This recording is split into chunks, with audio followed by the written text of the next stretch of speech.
Hello, hello, hello, everybody. It is so good to see all of your digital non-existent faces in the chat.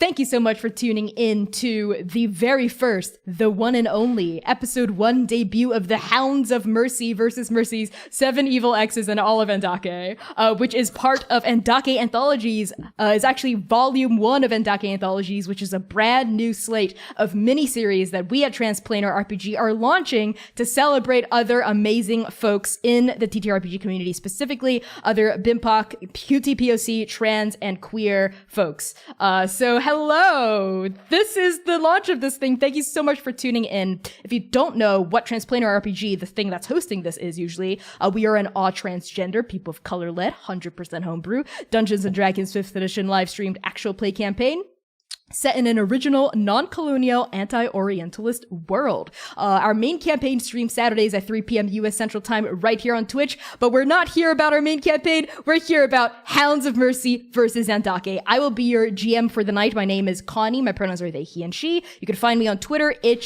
Patreon at by Connie Chong. And enough about me. I'm going to pass along introductions to lovely, lovely Dare. Oh, hi. Hi, everyone. My name is Dare. You can find me on TikTok and Twitter at NBDare. That is ENBYDARE. I do a lot of weird random stuff everywhere on the internet. I write games. If you happen to like games about the sun blowing up, please check out When the Sun Dies. It is still my little pride and joy on nbdare.itch.io/sunset. In terms of streaming, I am going to be on the Ephemeral Forest Thursday, which I'm going to be playing Interstitial, which is very much big Kingdom Hearts angsty teenage vibes. So I excel in that area. And starting Saturday, something called The Unremarkables will be premiering. And Dare's finally in a mass campaign, baby. So y'all need to check that out. And yes, I'm going to throw it to Humna. Hello, hello. My name is Humna. I use any and all pronouns. And I am a TTRPG performer. You can find me on Twitter at @hshythe_, where I talk about all of the different projects that I'm a part of. Right now, I am streaming Cursed Captains of Cthulhu, a Eldritch pirate adventure on Mondays at 2 p.m. Eastern Time. My character is they make really bad decisions. They just went looking for Cthulhu. So yeah, it's a time. If you like bad decisions, you should definitely come watch.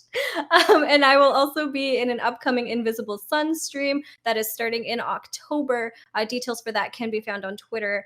It's going to be really surreal. There's a lot of drama. So yeah, definitely come and check it out. And I will pass it on to the ever lovely Quinn. Hello, I'm Quinn. I use they, she pronouns. Hello, hi. At Quintastic_ on Twitter. I've suddenly forgotten everything that I do in my life. I write games, so you can find them on itch. And I'm a sensitivity reader. Sorry, I just sometimes you ever just remember how much work you're doing at a time, any given point, and you're like, that's right. Anyway, you can find the other streams that I'm in right now on my Twitter. They're my pinned tweet. That's pretty much the best place to see what I am doing at any given moment, because there are a lot of things. I'm in a podcast right now called The Heart of Either. My character just dropped in episode 15, and I get to be a Step on Me villain, and we love that for me, honestly. So, and then I'm going to throw it back to Connie. Heck yeah. Oh my god, look at all these amazing people doing incredible things. Check them out. Follow them on Twitter, whatever social media platform that they're on right now, because if you're not, what is going on with your life? You need to reassess. So moving on to what this whole shindig is about, Andake Anthologies. It is a multi-part miniseries that will run alongside our main campaign, featuring an entirely new cast and everyone's favorite GM, which is myself, Connie. This is volume 1 of Andake Anthologies, the Hounds of Mercy versus Mercy's 7 Evil Exes and all of Andake. What a riff on Scott Pilgrim, but it is better than Scott Pilgrim because it's not centered in white dude miasma. The Hounds of Mercy, everyone's favorite gay monster hunting group, are traveling Andake in the wake of the cataclysm to bust some baddies, including their fearless leaders, terrible, terrible exes. We are going to be streaming for 8 Tuesdays, starting this Tuesday at 7 p.m. U.S. Central Time. every night. So put that in your calendars and tune in Tuesday nights at 7 p.m. We will be here doing this thing. Another cool thing happening with Transplanar is this Thursday, we're going to be doing Gen Con online. We are part of Gen Con Online. Our main campaign cast, we are guest starring Gen Con 2021 with myself GMing, of course. 3 words to sell this to you. Fantasy Pro Wrestling. When Andake's top martial theater troupe scores a gig to perform at the private estate of Lord Henka Oju, the Great Uniter, the pressure is on. Can our wrestlers pull off the greatest performance of their lives?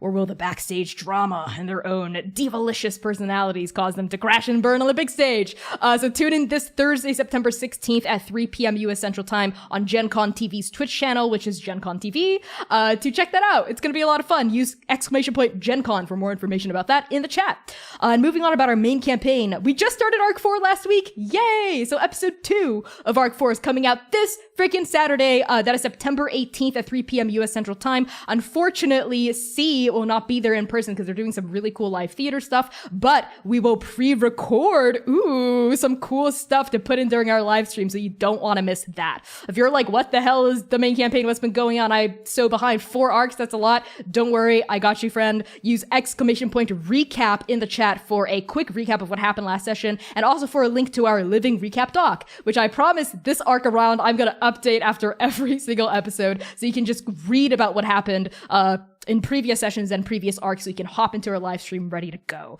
We also release podcast episodes every Tuesday, so it includes today. Our latest podcast episode just dropped today, this morning, if you prefer to consume actual play content in podcast format instead. And of course, Hounds of Mercy will be released on our podcast as soon as the miniseries wraps up.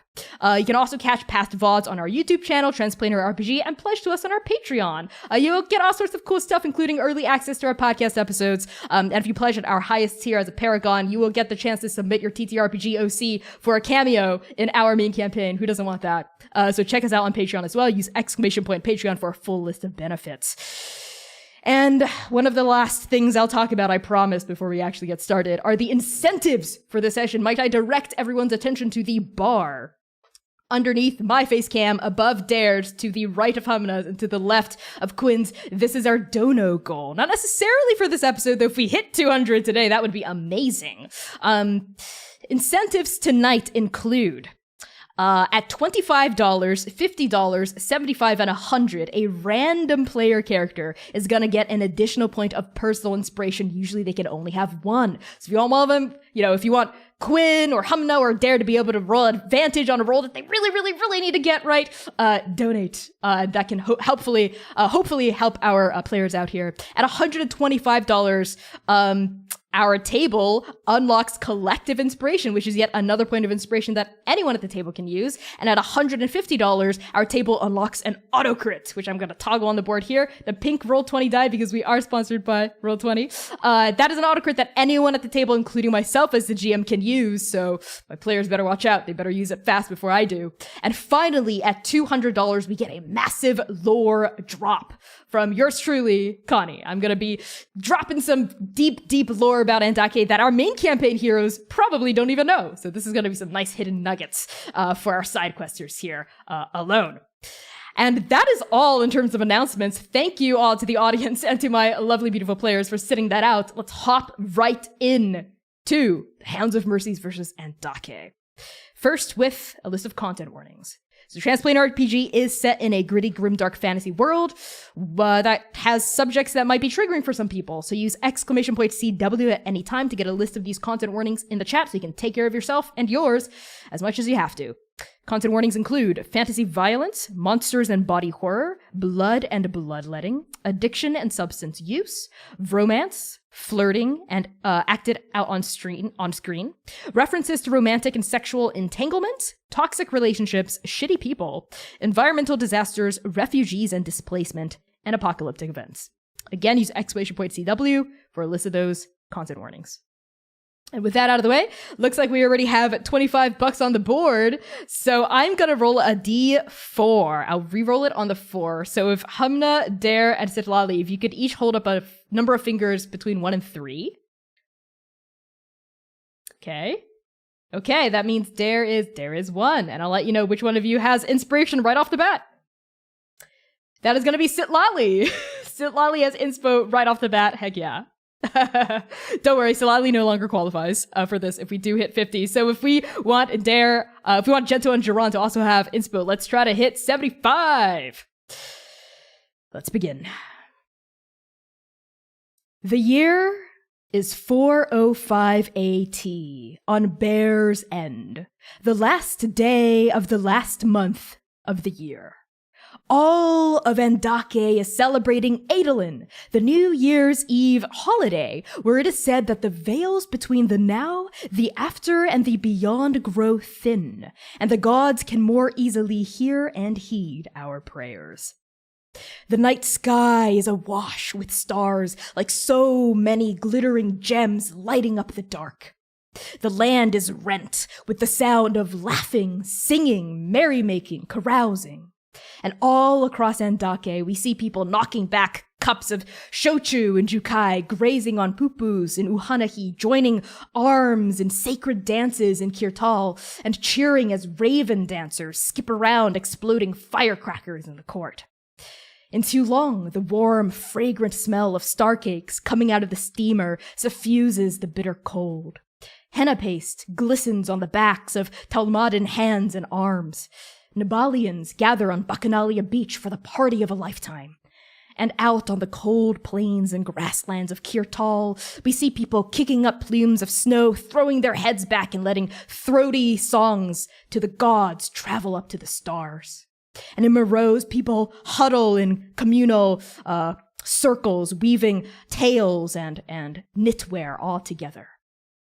We now push in on one person amidst all the festivities across Andake on this most holy of holy nights, starting with Jiran. Jiran, why don't you tell us what you look like, who you're with, and what you're doing on Adolin? So Jiran is a green dragonborn, which means that their dark brown skin fades into these even darker green dragon scales all along their arms, their head, and their torso as well. They have long white hair, and on their horns are light blue, almost the color of ice, threads woven in between. And you can see that these threads kind of go down as well. And on their tail, they have 2 piercings as well that are covered in these threads. Today, Jiran on Adolin is in Bolshaya, in their hometown, where they said that they would be. They're there with their parents, with their family, with their community, because that's who matters most to them.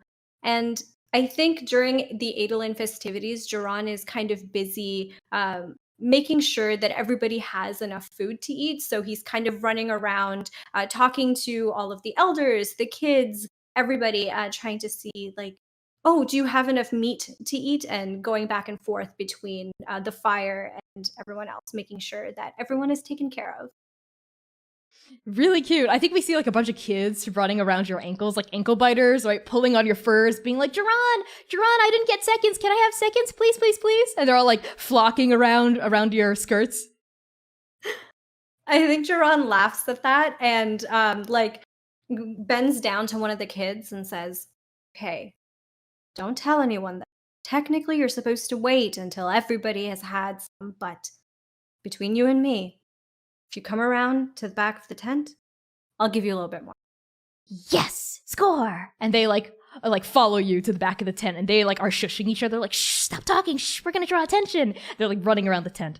And on you, leading these adorable children around like maybe like a snowbank, so you don't get caught, we are going to, in a flurry of snowflakes and frost, travel to the next PC who's celebrating Adolin. Let's kick it off with Gentle. Gentle, tell us what you look like, who you're with, and what you're doing on Adolin.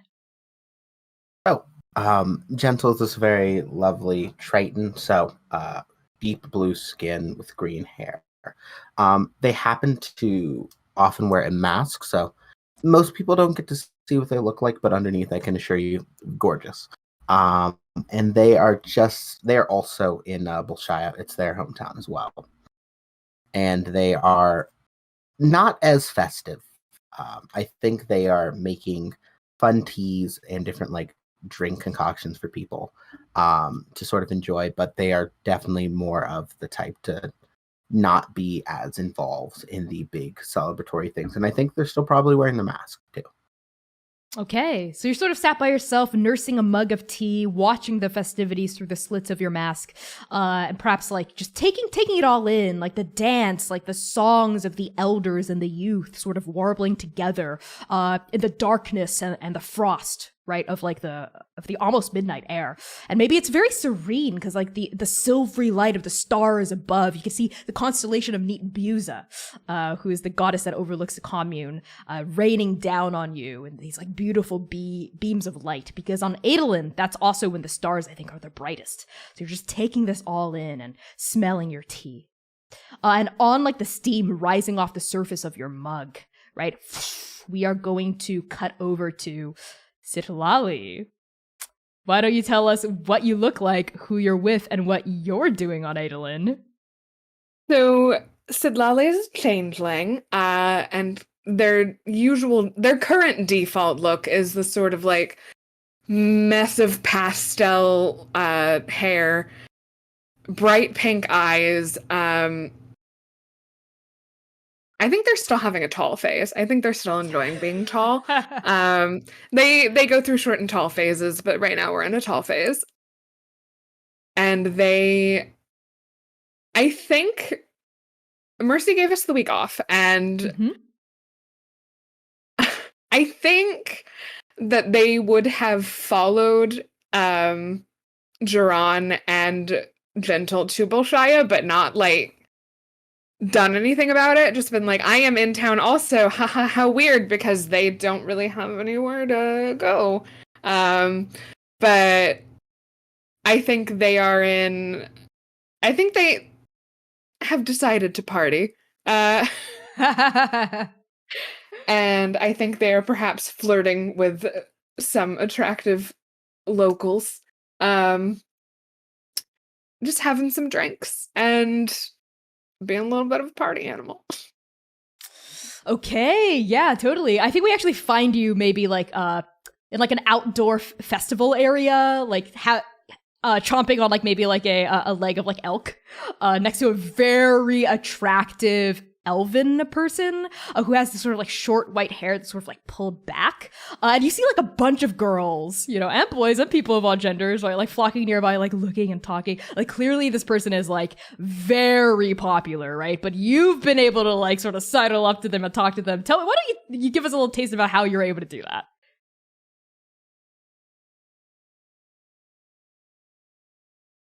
So Lolly probably so Lolly has their tarot deck. They're marked. Oh my god! They're marked tarot deck, which I forgot to grab. I'm gonna grab that really fast because that's desperately important to me as a prop. But Lolly. I love how this is going to sound in the podcast. Yes, for the audio listeners, I just did a really great lean. So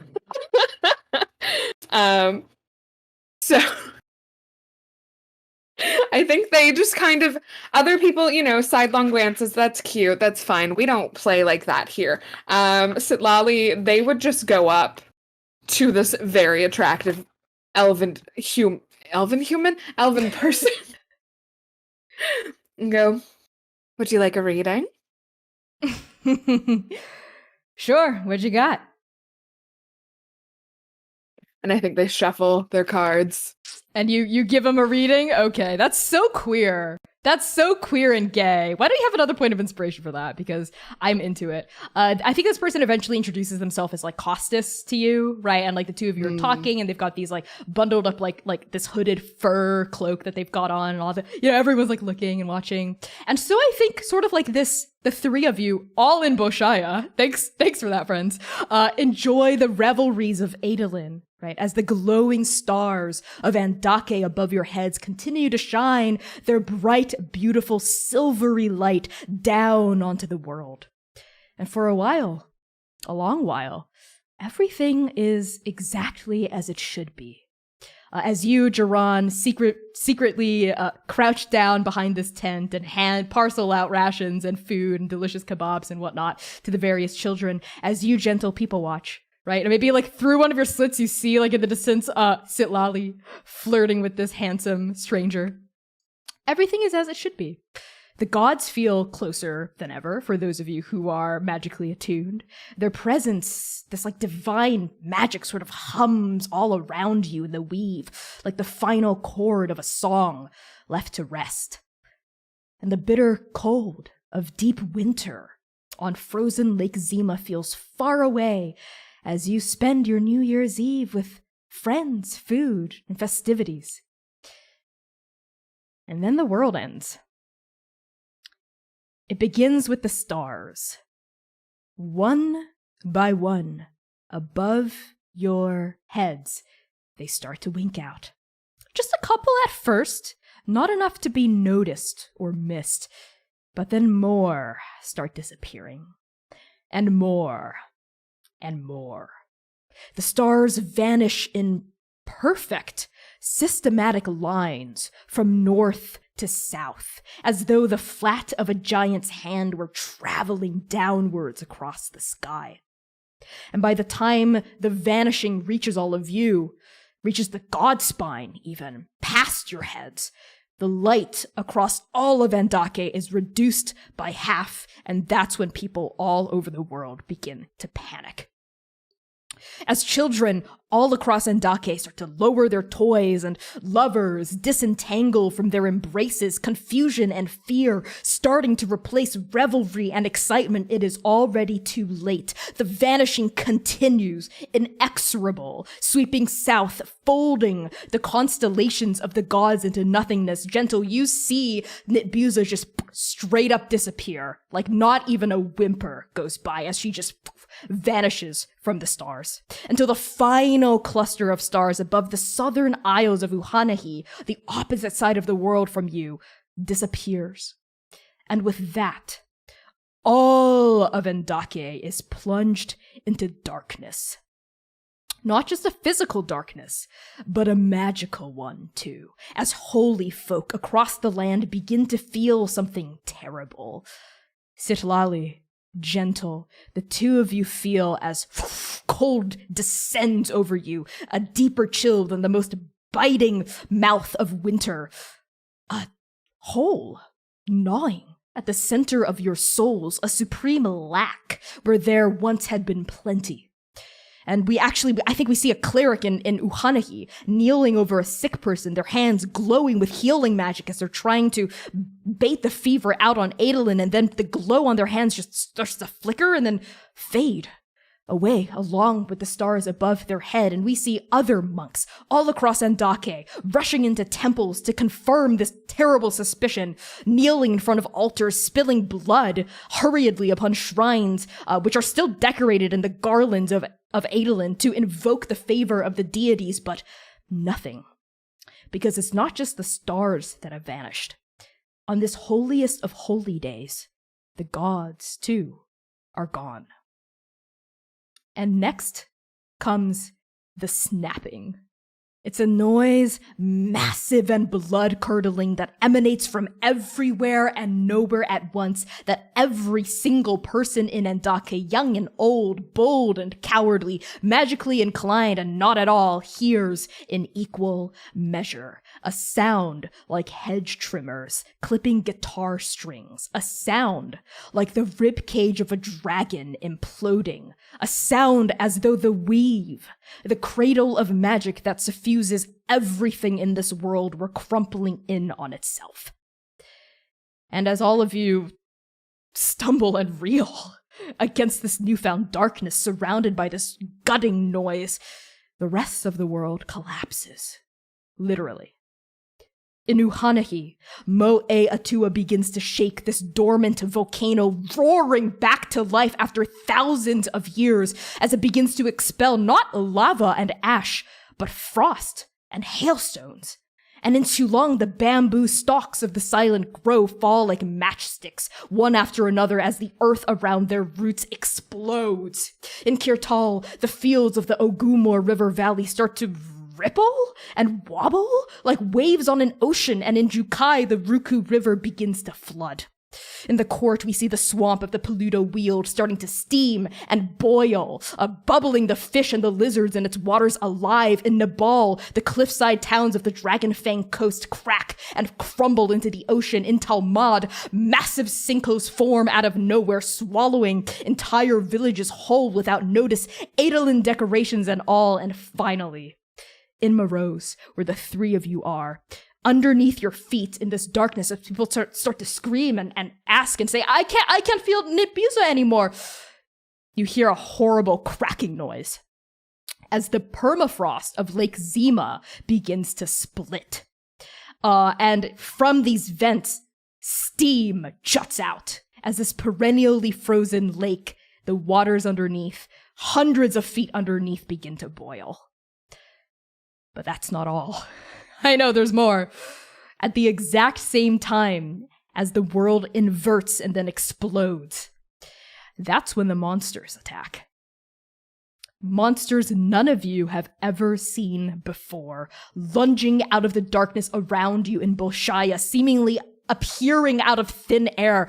We see shadow beasts comprised of, they appear to be, in the light of the what few torches remain, piles of hands? They just look like hands, but all piled together, grabbing their victims in a swarm and paralyzing them with envenomed fangs hidden within their incorporeal forms. We also see entities now in Jukai lurking in the shadows of Atatukai Forest, every inch of their humanoid bodies bristling and teeming with teeth. We see herds of small, fleshy, bipedal creatures now in the Badlands of Talmud, with mouths full of sharp teeth, swarming shell-shocked farmers in their fields like packs of rabid dogs, tearing and rending, knocking them to the ground and feeding. We see rising out of the polluted waters of the Godvein in the Kagunia Canyon below Dabathati, a huge, multi-legged monster, each leg coming out of the water with a whip-long neck that extends upward, and we see above its throat, above its esophagus, its face, a human face, crying, streaming black tears down its face. It lashes a massive river-soaked tail as it ascends out of the god vein, and it begins to climb with human-like hands attached to its 6 limbs up the side of the canyon toward the capital of Talmud. There are more monsters, of course, and even more unnatural phenomena. But let's take a moment to go back to our heroes, shall we? Starting with Jiran. Jiran, a lot of shit is happening. How are you responding to the cataclysm? And what does it take from you? What does the cataclysm take from you? I think Jiran's first instinct is to protect the kids that they're with, because the stars went out, and then there's this big snapping sound, and all of a sudden the lake is starting to melt, maybe crack. I don't know. But what's important is making sure that these kids are okay. So I think Jiran kind of like grabs as many of them as he can and tries to basically like look around and try to find stable ground on the ice somewhere. Okay, make a survival check. Okay. Survival. That is a +2. Got an 18. Okay, you do it. So describe to me, let's say I think you hear a crack, and because the stars are gone, and in Andake there's no moon, you know, and the stars at night are so bright and so plentiful that it's like a second day, I think like it takes a minute for your eyes to adjust to just the torchlight, right, and just the bonfires that have been put on this lake. But you hear a crack, and you feel the ground, the icy ground underneath your feet tremble, as you see, cutting through the jagged shadows of the torchlight, sort of like that scene from Ice Age, but a lot scarier, right? Like a jagged, like lightning bolt crack, like literally, like shearing open the ice underneath people's feet. People start to fall in, right, as this fissure starts just cracking open in the middle of Bolshaya, and it's headed straight for the kids and for you. So with your 18 survival, you do it. How do you save them? I think Jiran is used to being able to feel the weight of, like, the amount of weight that he's putting onto the ice, because that's sort of his fighting style, his dueling stance. He's very light on his feet, and he is able to sort of like move very quickly around it to prevent putting too much weight on any one spot. So I think using that knowledge, even without being able to necessarily see, I think they're able to sort of like feel around on the ice where it is weakest and where it's strongest, and using that kind of like with these kids like kind of like fireman style, I'm kind of imagining like on their shoulders, is going to like very quickly like and like relatively gracefully, I think, like hop over to like feeling around and hopping over to a particularly strong patch of ice. You grab these kids, some like they're screaming in fear. Like some of them cling onto like your shoulders, or some of them have started crying. They're like, what's happening? That you scoop up some other kids, and I think you just out of instinct and like your survival, your dueling stance, you leap. You take a leap of faith, right? But also a leap that's tempered with your skill. And just in time, as you feel like the icy ground underneath your feet give way and crumble as you just leap off of it, and I think you hit the ground on the other side of this massive crack that's formed, and you roll, right? But you've protected these kids, and you see like the tent of food that you had stolen this food from just falls. It just like and it like falls into the ice and like slides at like almost like the Titanic being split in half, like the other side of this plate of ice like flips into the air and like almost at like a 45-degree angle, and the tent like slides off of it and like starts falling into the crack.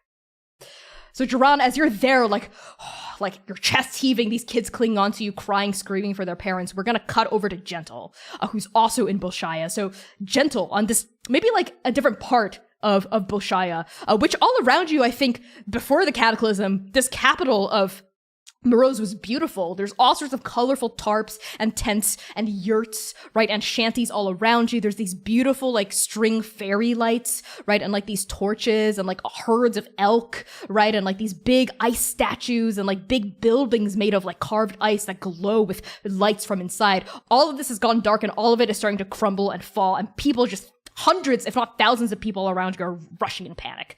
What do you do, Gentle? How are you responding to the cataclysm? Are there monsters nearby? Yeah, make a perception check, my friend. Oh no. I know which answer's better for me if I do or don't see them. Oh boy. Alright, so that is a 10. With a 10, yes, you hear a horrible scream somewhere maybe 30 feet behind you, that even though people are screaming everywhere, this one curdles your blood a little. It's because you know this scream as a monster hunter. It's a scream of someone getting attacked by a freaking monster. You hear it, and maybe like your Triton like ears like maybe perk up as it registers. What do? I run in the direction of the noise. Okay, what do you do with the cup of tea in your hands? I'm probably holding it and trying to drink it as quick as I can as I run. Okay, yeah, you sip it and you're like you're hustling it. You're freaking booking it toward this scream, and you see, illuminated by the shaking torchlight like whipping all around you, you see someone on the ground, and there's things on top of them, and everyone else is too panicked to either notice or care that this is what's happening, because everyone is like in this is chaos. This is pure chaos, right? There's these little, they're maybe each the size of like a really large rooster, I suppose, if that makes it feel less scary. But like they're like plucked chickens, basically. Like they're kind of rotund, they're kind of like potato-like bodies, but it's fleshy. And each of them, they're bipedal. They have like these like two muscular legs that end in like velociraptor-like claws. And the top of their head, instead of like a nose or anything, it's just two black, soulless, like shark-like eyes, mounted on top of like a massive mouth, just full of gnashing teeth. There's maybe 4 or 5 of these creatures on a single person, and that person is starting to bleed, and their screaming is starting to stop. What do? In tried and true gentle character, I think Gentle's going to try to peacefully as possible, try to like corral them off and like make noise so they leave without Gentle. Oh, Gentle. Okay, I will allow either a performance check or a deception check. Your choice. I'm gonna say performance because it's not actively malicious in any way. Or animal handling. Actually, if that's with better. an animal handling, that's a 13. Okay, a 14. You get him off of this person who's whimpering, right? And they look, I'm not going to get super graphic, but their body was not red before, and it's basically completely red now. You just sort of see rended flesh. They were wearing thick furs, right? Like, I don't want to say yeti hide. I don't think that's accurate. Like bear hide fur, right? But it's been shredded, and you see where their exposed skin is. It's just covered in blood. These 5 creatures stop eating this person. They look up, and they're like jaws full of blood, like dripping down the pale flesh of their fronts, and they lunge at you. All 5 of them, like velociraptors, they just you hear their claws scrabbling over the ice, and they lunge at you. And on Dare getting attacked by a herd of these chicken boys, we are going to cut over to Sitlali. So Sitlali, you're with this hot person, Costas, but then the world freaking ends. So why don't you tell us, how are you responding to the cataclysm in this moment? Drunkenly. Sitlali's drunk. Sitlali is very focused on, eyes on the prize type of person. This starts happening, and they feel something fundamentally shift, like within, magic. And I think they just fucking freeze. I don't think she doesn't know what to do, and that hole is there suddenly, and she's like, no. What? Hello? What's happening? No, this is fine. Actually, nothing bad could possibly be happening right now. You hear a voice in your head. As you're in denial, I think the hot person you were talking to as you freeze, they're gone. They're like booking it. You hear them say, let's see. Katya. And they just run off, right? As all of this shit is happening. And you hear a familiar voice at this point. It is an emissary that's taken a particular interest in you ever since you left the court, Sitlali. And this voice perks up in your head, and it says, for the first time in a long time, it sounds scared. And it says, Sitlali, let me in. Or what? Or I die.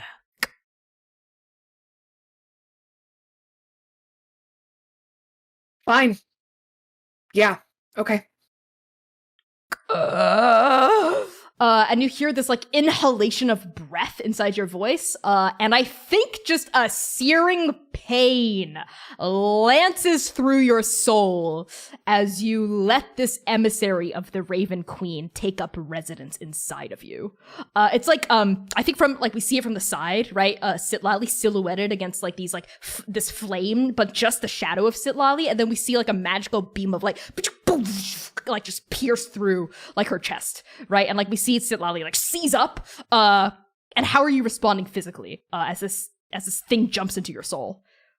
Physically, it's probably very much like a back arch and then a collapse to the ground of like the weight of whatever this new thing that's happening that I can't deny is. I think it's like a Peter Parker like Venom moment. Like when like a symbiote first like noms onto your body, and we see, I think like maybe like physically, I think there's a change too, right? Like as this thing enters you. So do you want to describe to us what it looks like a little bit?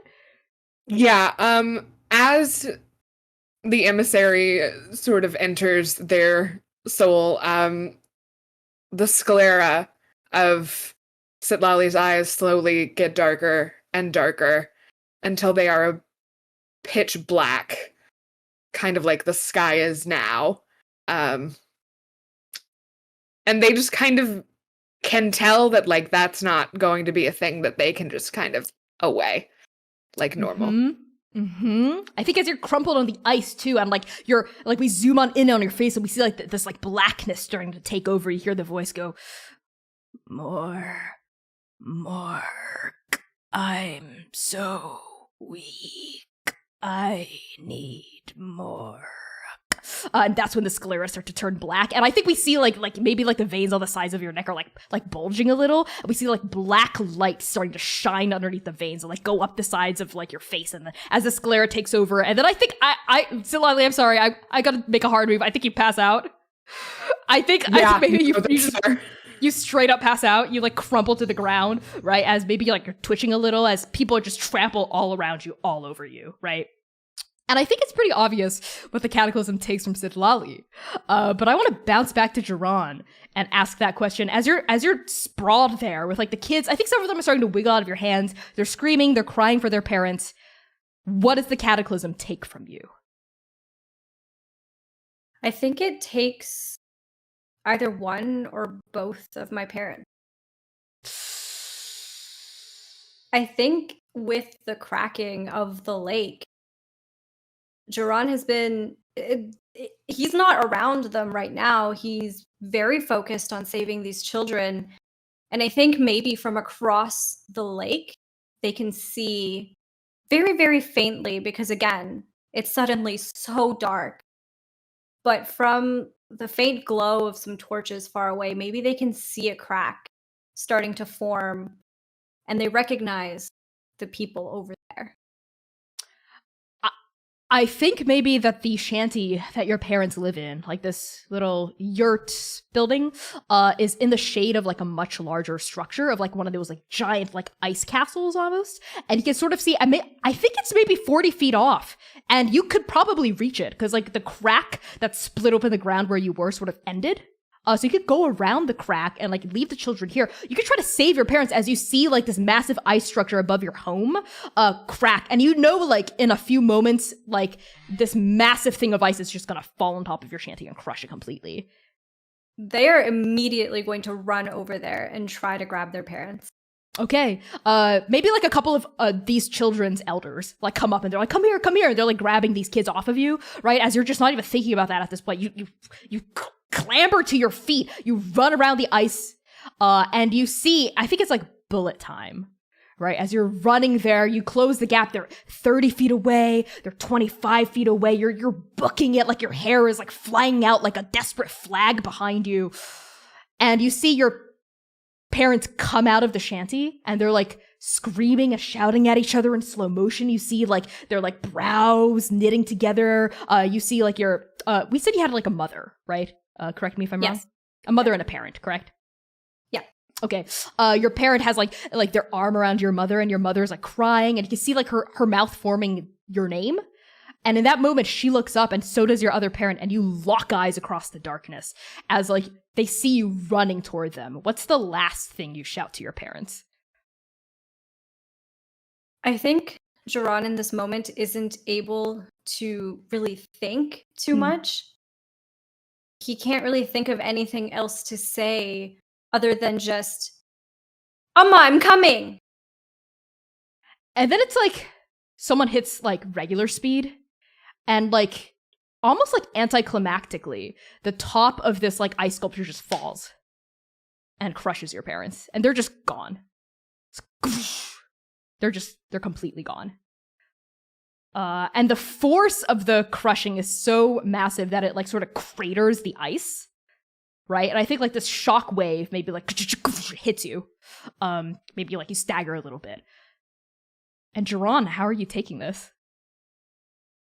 Not at all. They're going to keep running towards this crater that has been formed if they can. I think that they're kind of staggering a little bit as they're running because they're losing their footing. This shockwave has hit them, but they're going to keep running, and they're like, no, we can still fix this. And they're going to go and try to like, I imagine that like this crater is like in the water now, and I think they're going to like, when they get there, fall to their knees and just desperately start like digging into the water with their hands, just like reaching in, trying to find purchase on anything.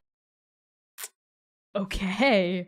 I am gonna give you inspiration, Jiran, for killing off your own parents. Because if that doesn't deserve inspiration, I don't know what does. Wow. I don't know what it says about me that's the first thing I thought when you asked the question. Okay.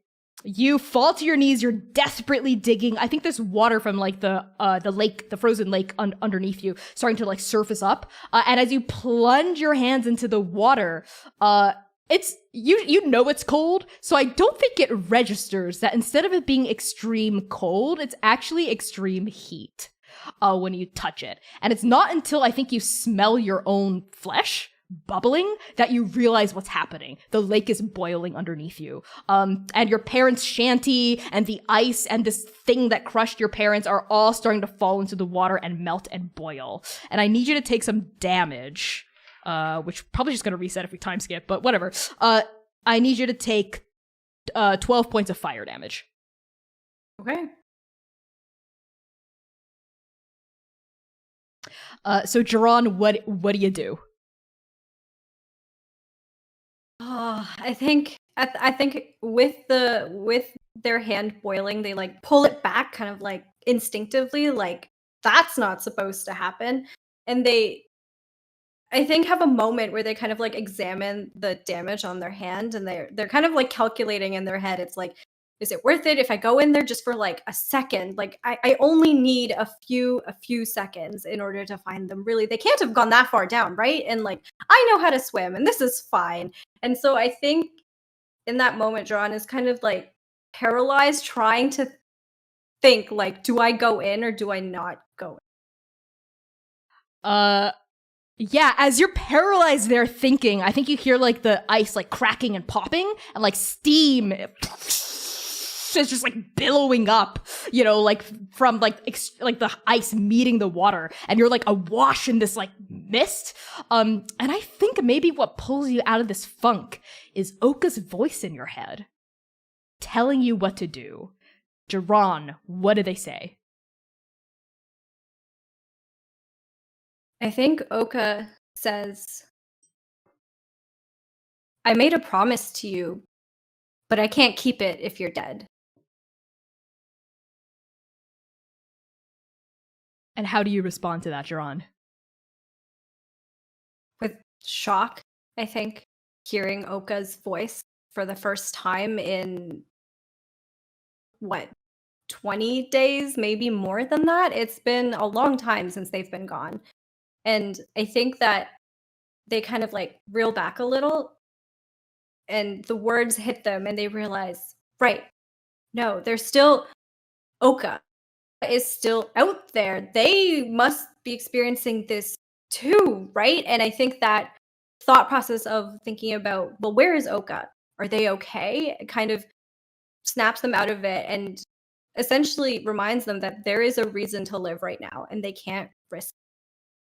And so they turn around, and I think Jerron is now kind of like looking around, remembering the other hounds at this moment, trying to see, like, okay, where is Sitlali? Where is Gentle? Okay. And with that, you like pull yourself away from where you last saw your parents, right? Like Oka's like voice ringing in your head. And just to clarify, I think this is like a psychological moment where like maybe like in times of great crisis, you like hear a mentor's voice in your head or something, as opposed to like Oka cast message or anything like that. just to clarify, because I know this is D&D and that could happen. God, can you imagine? Just so you know, just so we're all on the same page. And I think as you like stumble away from this mist. I was just gonna say, Oka hasn't like just so the audience is clear, like Oka has not contacted Jerron since they left. Like this is a sticking point. So Okay, yeah. But that's, you know, these words of like what would Oka do basically like are reverberating around in your head, and you reel away from this like cloud of mist. And now we're gonna go we're gonna cut to Gentle. Gentle, My big chicken adventure. I need you to make a dex save. If you want boy. to, if you are just gonna stand there and take it, I'll let you do that too. I'll give you inspiration if you just stand there and take it. You can't offer that as like a knowing Gentle, you know they're gonna just let the hit come. You All know right. this. Take your yummy inspiration as they take a bite of yummy Gentle. 5 of these chicken boys attack you. As sort of like leeches or like suckers, they like one attaches to your calf, another one attaches to your other calf, one attaches to your midriff, a fourth one attaches to your like left shoulder, and a final one attaches to like your right forearm. They all leap off the ground and bite you, right? And you're gonna take, what's your max HP? That's a great question, isn't it? 21.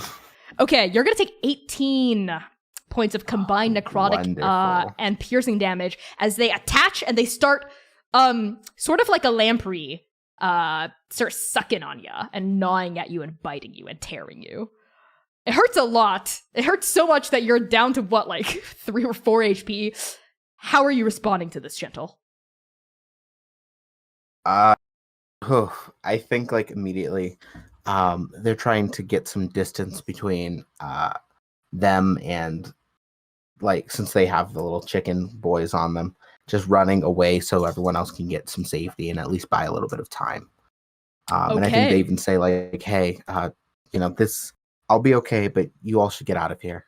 And then they just run the opposite direction from other people. As these things are still lashed onto you? Mm-hmm. Once they get away, then I'll start pulling them off. Oh my god, Gentle!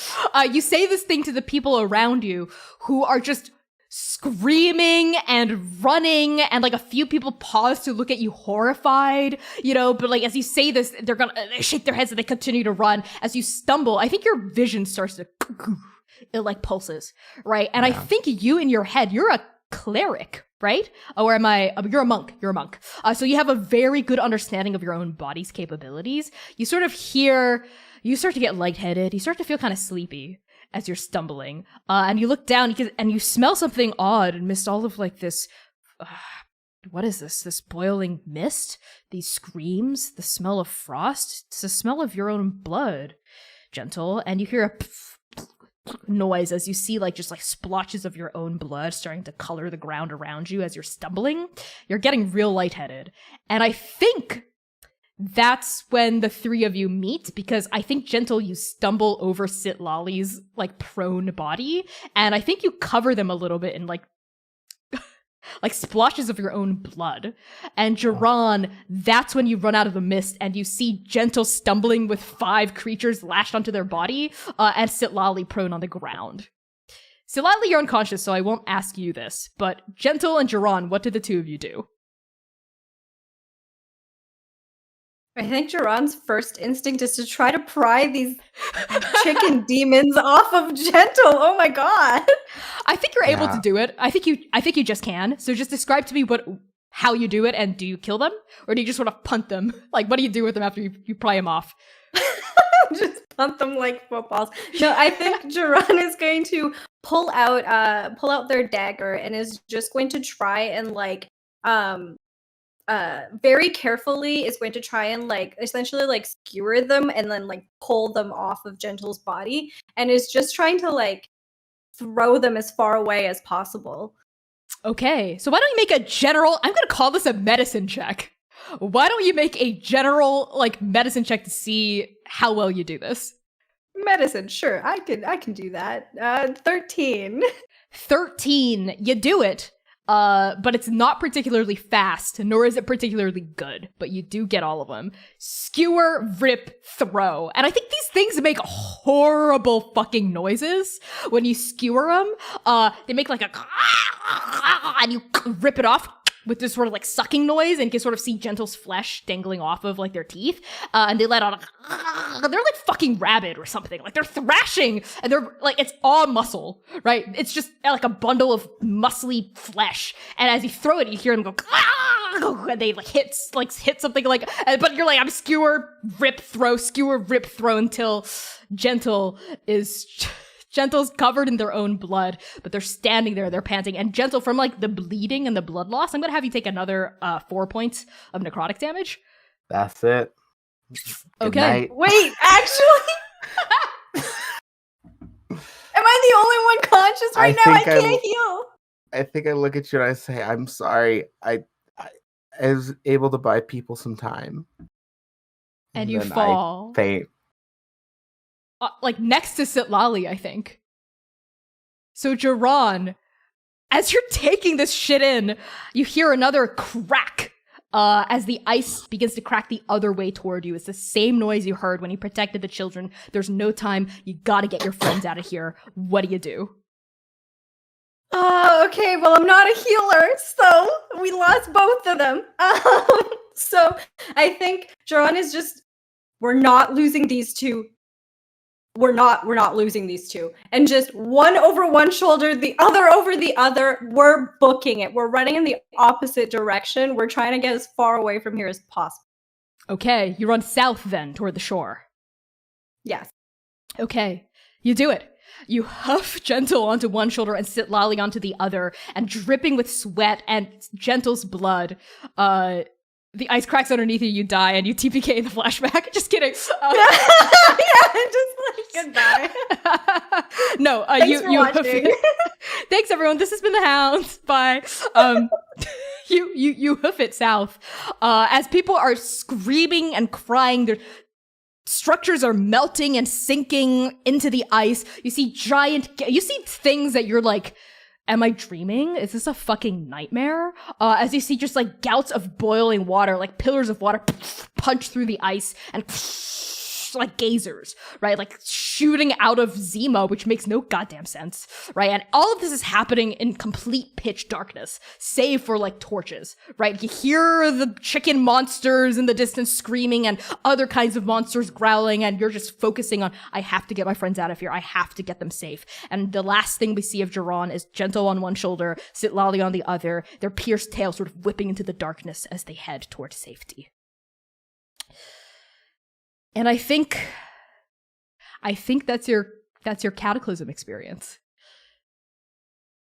It sure is. Yeah. I think we can take a 10-minute break there. I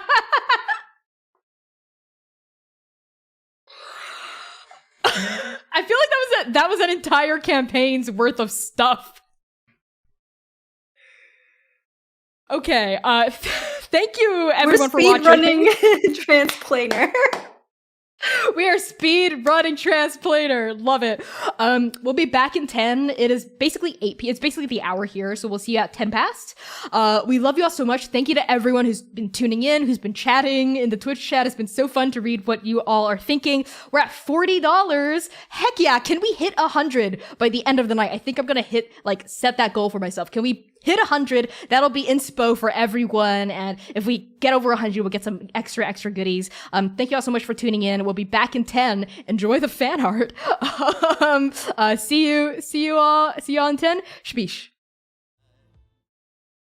Hello, everybody. It's so good to see all your digital non-existent faces in the chat. Thank you for waiting on us for that extended break. We had a little bit of audio issues, but we're back now, and we're ready to go. So, hopping right into the second part of episode 1, Unmei, of the Hounds of Mercy versus Andake, content warning reminder.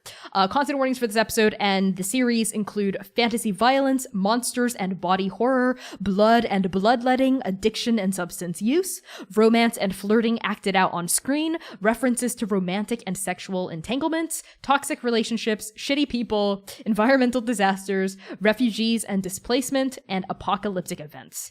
Use !CW at any time in the chat to get a reminder of these content warnings. And we are at $40 out of 200 desired for this session. If we could end it at 100, that would be amazing. I think that is my personal goal for the stream, to end at 100. But any amount of donos we get is very, very, very much appreciated, and all proceeds from this stream will be split evenly between the cast and crew. So let's move on to the second half of our session. As people are wont to do in the wake of catastrophe, the folks of Andake give this terrible night names. Some call it the cataclysm. Others call it the vanishing, or the disappearance, or the darkening. But however you end up referring to it, one thing is abundantly clear. The gods are gone, and they're not coming back. That night passes, and light cracks open the horizon. But Gal Tanger, the goddess of the sun, does not rise. Instead, a dull, sunless light suffuses the blackened sky, brightening all of Andake in one fell swoop, like someone gradually turning up the universal faders. And in the light of the sunless sky, you assess the damage. Towns, swallowed by sinkholes, crumbled into the ocean. Cities racked by hailstones, wildfire, earthquake, drought. Victims of vicious attacks perpetrated by monsters never before seen, not even by the three of you. Speaking of which, gentle Jiran and Sitlali, for better and for worse, you survive the cataclysm. You lick your wounds, each of you having lost something near and dear to your hearts. Jiran, you lost your parents. Sitlali, you lost perhaps a vital part of your personal freedom as something entered your soul. Gentle, what did you lose? I don't have many things that I hold dear to me in that sense, but I have a softness for animals. And if you remember episode 1, I made a couple of wolf buddies, and I think I lose them. You sure do. Yeah. I think just in the chaos of the cataclysm, after, you regain consciousness, right? Maybe one of the first things you do is, oh my god, my wolf buddies, and you go to check on them, but they're gone. They didn't survive. I think we find you in a cave, crouched over the slumped body of this wolf mother and her children. How do you take this in? I think I'd just sit there cross-legged, mask off. I don't think Gentle's much of a crier often, but I think they're just gently sobbing and just I'm glad I gave you a little bit more time at least. And as you're crying, I'm sorry. Tears streaming down your face, you're apologizing to these poor wolves who didn't survive it. I think you hear a noise, sort of hidden amongst the limp bodies of their brethren.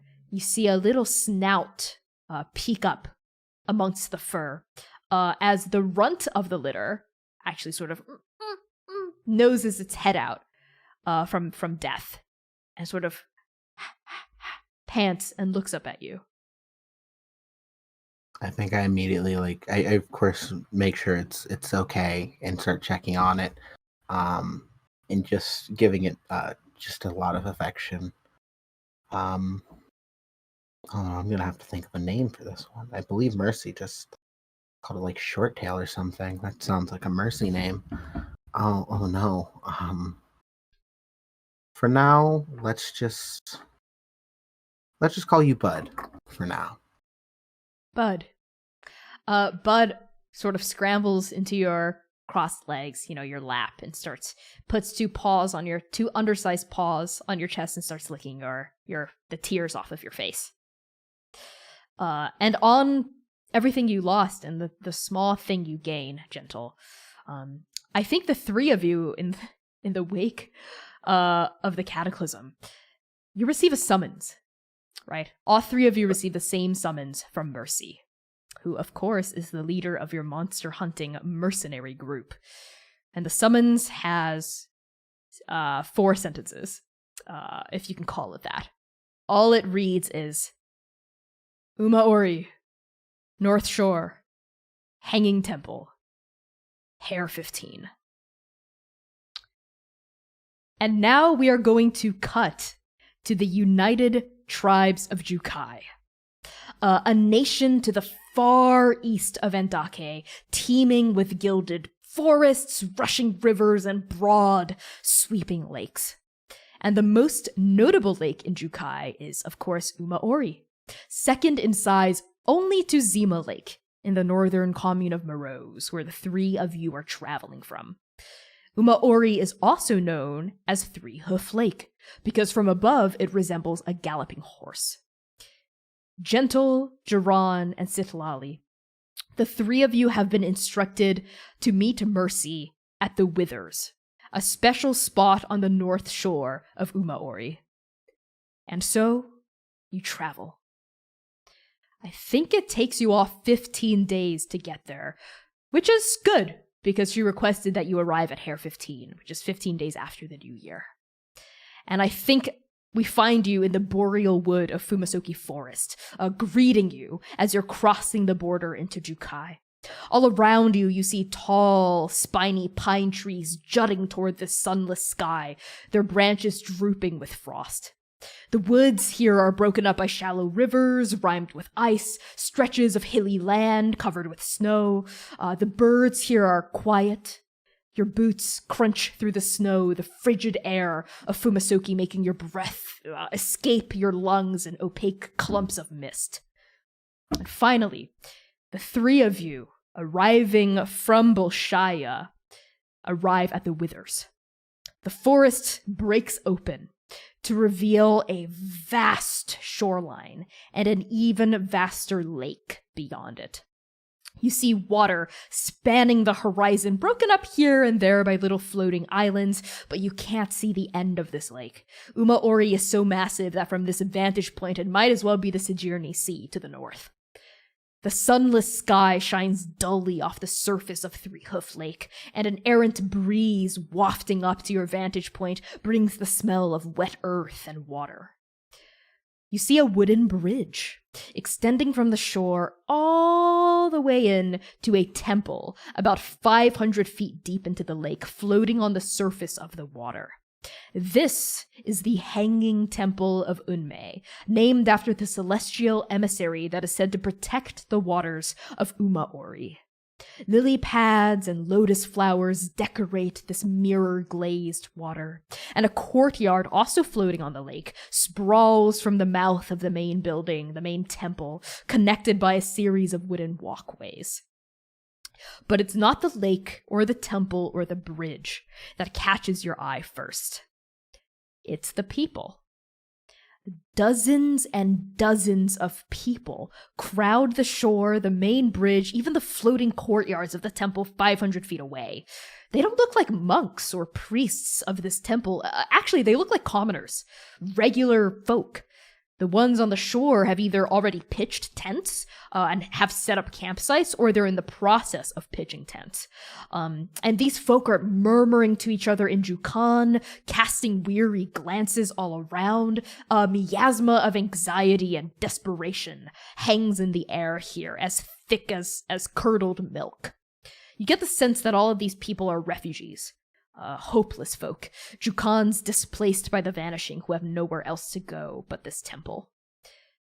As the three of you, I assume, travel together from Bolshaya, you arrive here at the Hanging Temple of Unmei. You pull up to a little vantage point on the edge of Fumisoki Wood, so you can see the shore without having to be on it immediately. And I think all of your shoulders and your boots and whatnot are dusted white with snow. You were told to meet here. What do the three of you do?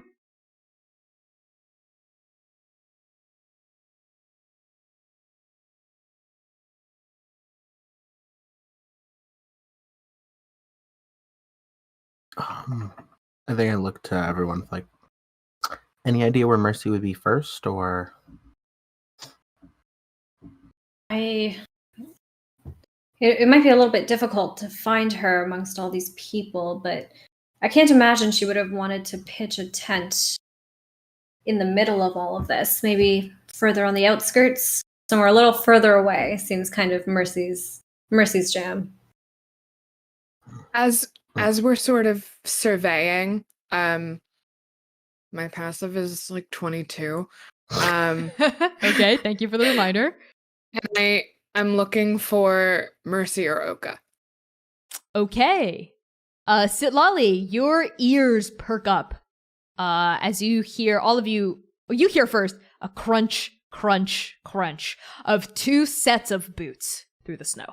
Presumably, one of them is real big and heavy and very familiar, Mercy. The other one is smaller, right? And about Oka's build, right? Like moving, crunching through the snow to your right through the woods. What do you do?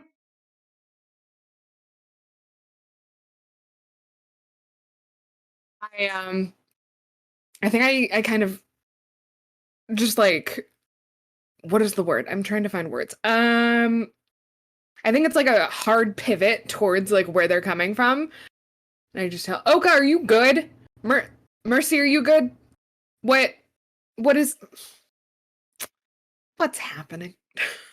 I think upon hearing Sitlali like call out to supposedly Mercy and Oka, Jiran is going to also immediately turn in that direction and start like almost like jogging towards them, like with the anticipation of like embracing like Oka as they're coming. What about you, Gentle? Me and Bud are just going to keep up. I think honestly, I'm probably carrying Bud still. Little smaller, lots of people, easy for bumping in. So yeah, I think I'm just going to run off. Probably, if my monk speed is anything, I might be a little bit faster than everyone, just to try to try to run them down the fastest if I can catch up. Okay. I mean, all three of you turn to address presumably Mercy and Oka. And yeah, Gentle, you rush forward. Jiran, you're also like heading in that direction. And you see coming out of like the shade of like a nearby like tall pine tree, you see Mercy. She's got her great sword strapped to her back as usual. She's got like on like a layer of like fur, right? Like a fur coat over her usual like open tunic, tucked into her like brown pants and these like black leather boots, with her like long like red hair shaved on the sides, like tied up into this tall ponytail, and of course like an eye patch over her right eye, and like these scars like marring her body. She nods, looks down at the three of you. And instead of Oka stepping out of the shadows, you see a person that I don't think any of you recognize. They have these weird lines over their face that almost look like metal plates fused together. And they have this like short white hair with like a single kind of like teal streak through the front. They're wearing these like big, almost like in Morozin style, almost like these big like furred leather armor. And you see, I think, strapped to their hip a tomahawk. And they cock their head to the side as they take the three of you in with very inquisitive gaze in their silvery eyes. And Mercy says to the three of you, there you are, punctual as always. That's new. She says, gesturing to your blackened scleras, Sitlali. I don't know what you could possibly be referring to. Your eyes, doofus, your eyes. The world's ended, and you're still cracking jokes, huh? What would you rather have me do?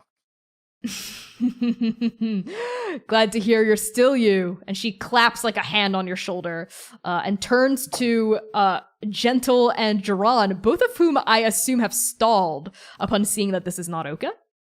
Mask is on. Yeah, I think Okay. Jiran, as soon as they notice that this isn't Oka that Mercy's with, just kind of like immediately stops and is like, oh, hello. Mercy, I see you've got a new friend. Yes, this is, and she cuts in this person. She holds out like a friendly hand to the three of you, and her lips sort of like widen with a smile, almost like like in one fell swoop a smile, and she says, Athena, nice to meet the three of you. I am Oka's replacement. Explain. I shake the hand, by the way. Hi, I'm Gentle. Athena shakes your hand, smiling, and addresses Jiran and Sitlali. Yes, I have been hired to replace Oka. I hope you will find me a suitable one. Replace how? In every capacity, as a fighter, as a friend. I don't think you can replace friends. You can be an addition, but not a replacement. As a second in command. And at that, Mercy holds up a hand, lifts the hand off of your shoulders, Sitlali, and holds it up and says, I haven't made a decision about who should be the new second in command. Athena is here to fill the gap. We need a fifth person. Wait. Why is there a gap to begin with, Mercy? Where's Oka? Oka is not with the Hounds anymore. What do you mean? Why they were sent on a mission to go to Talmud to talk to some tiefling, and then they were going to come back. So where are they?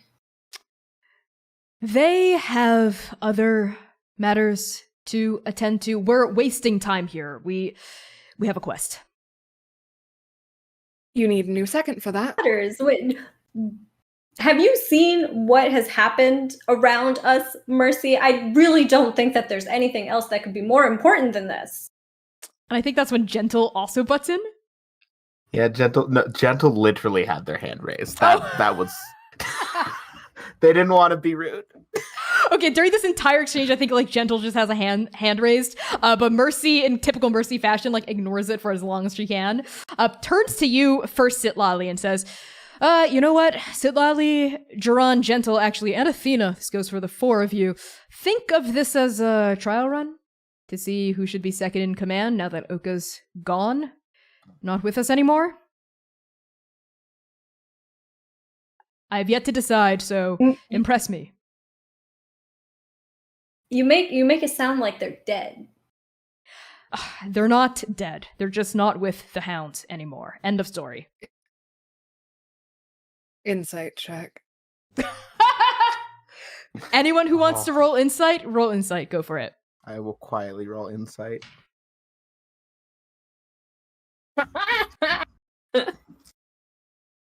Natural 20.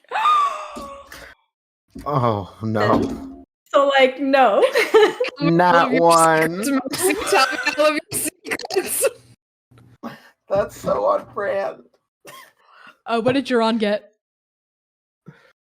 I got a 7, so like no. A 7. A nat 1 from Gentle.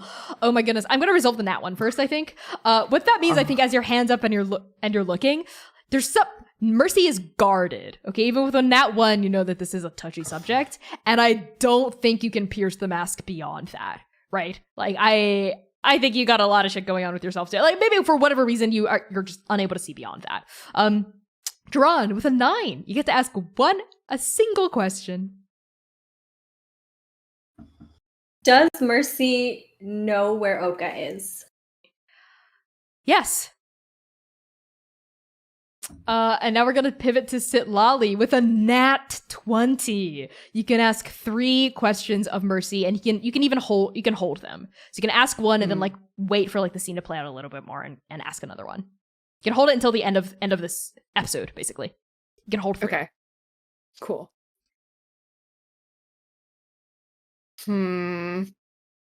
Great responsibility. But I just want to know why I'm not the first pick for second. Ooh. Is that your first question? Not yet. Do you want to hold on to it? Okay, that's your first question. Great. It is. I'm a vain bitch. Sitlali is a vain bitch. Okay, fair. The reason why you're not immediate first pick for second is because of Athena. Mercy thinks she could be better than you at being a second in command. And she's not sure yet. Questions. Okay, sounds good. She was telling the truth about this being a trial run. So if you do impress her, then you'll get bumped up in the leaderboard. Go ahead, Jiran. I was just gonna say, if Sitlali is holding their other questions, then Jiran, knowing that Mercy knows where Oka is immediately going to like step up to Mercy, like Jiran is like 5'10". I imagine Mercy's quite a ways taller than him, but he's going to step up to Mercy and like kind of like looking up right into her face, say, "Where is Oka?" It's none of your business, Jiran. I don't want you distracted on this task. I can't lose another hound. Don't want to lose another hound. You should have stopped them from going wherever it is that they went. You think I could have stopped Oka? When they got something in their head, you think I could have stopped them from doing what they wanted? Your Mercy, you are the fucking leader of this group. Your word goes. You don't think they would have listened to you? A pause. And then Mercy says, with the information I had at the time, and given how their mission in Talmud went with the tiefling, this seemed like the best decision for everyone. I think Duran's tensions are quite high in this moment, and they're getting kind of frustrated that Mercy is not telling them anything, really. Like, Mercy's saying a lot, but she's not saying anything, actually. And so he kind of, like, pulls out his dagger and, like, holds it up to Mercy's throat and says, Ooh. we need to get Oka back. I think at this, Athena steps in between the two of you as you're like pulling your dagger up. I think she actually gets between the two of you before you can like put it at her throat. I am sensing some tension. Perhaps a joke can diffuse it? Does anyone have a joke? I think Duran just steps back, pulls the dagger down, and says, this is a joke. And just kind of walks back towards the others. Oka's not in any immediate danger, if that's what you're worried about, Duran. They're fine. They're just not going to be with us anymore. All right? This is the new reality. Shit's different now. The gods are gone. The stars are gone. No one's watching out for us. It's just us. Deal with it. Mercy?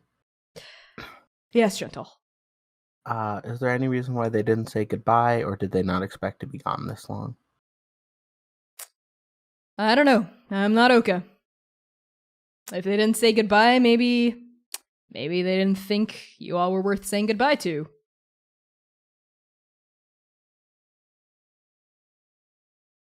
So are they dead to us, or are we still on good terms as the Hounds? Well, they didn't cut and run with any of our money, if that's what you're asking. It's not. Professionally speaking, the severance was mutual. Interesting. And you all can tell that there's, Mercy furls her brow and looks askance at this. You can tell that she also has all of you can tell, I think, like complicated feelings about how Oka left, and is hiding a lot of that from you, and is sort of being gruff to offset it a little bit. Where were you? During the cataclysm. Yeah. Little hole-in-the-wall town known as Ujad, out in the Badlands. Met one of these monsters, and Mercy reaches into her pouch and pulls out a really big tooth. It was just covered in these. Could shoot him out of its body. I assume the rest of you have also run into a couple of these beasts. These new, empty beasts spawned from the lack of stars. Gentle quietly nods. Mm-hmm. Yeah, they're not nice. Very necrotic, very sharp, not good. Do you have like a little bit, like, do you have like tiny scars still? Oh, like, I'm on your body? absolutely. I think in the very lovely character art that I have now, there's a lot of little scarring on my arms. Yeah, I think I absolutely got cut up by those bad boys. Totally.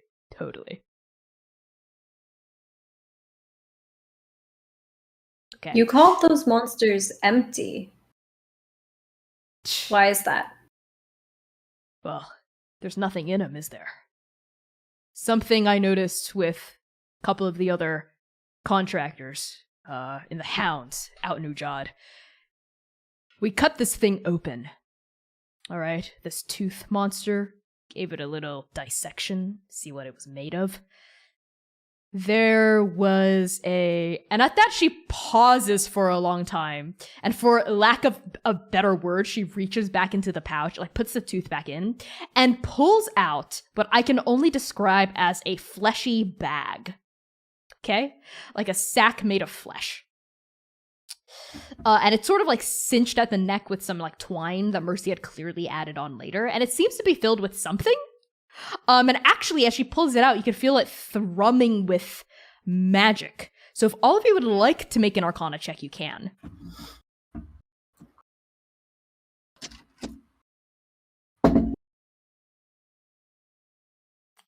Yes, Gerard. 6.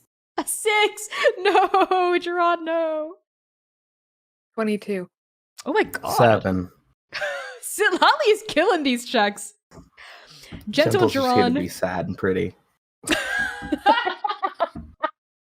I mean, everyone needs that. The two of you just know it's magical, but in a really weird way. Even with your 6 and 7, you know the magic emanating off of this flesh bag is bad news. Sitlali, this flesh bag holds a soul. There's a soul inside this bag. Possibly multiple.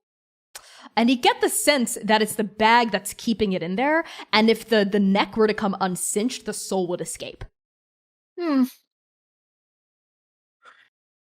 I'll stare at the bag for a second, and then I'll look back up at Mercy and just go, do you know what you have in there?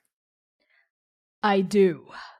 And she addresses the four of you, including Athena. This is what I'm calling a soul bag. All right? It was in that disgusting tooth monster that I dissected.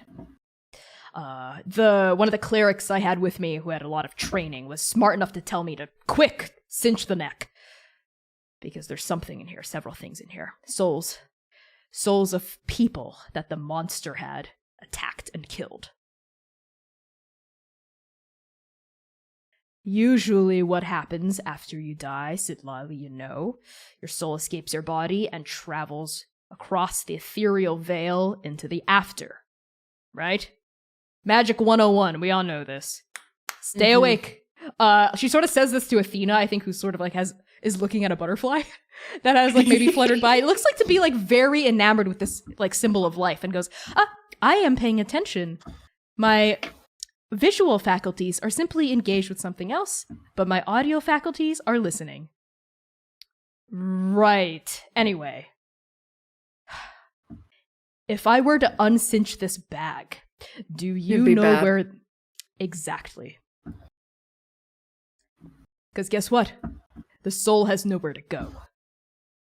The after is gone. It's not just the gods that left us. It's all of their domains as well. So if you die now, it's real. That's it. They left some stuff behind. Does that have to do with your blackened eyes? Or are you gonna stay goth and not tell me?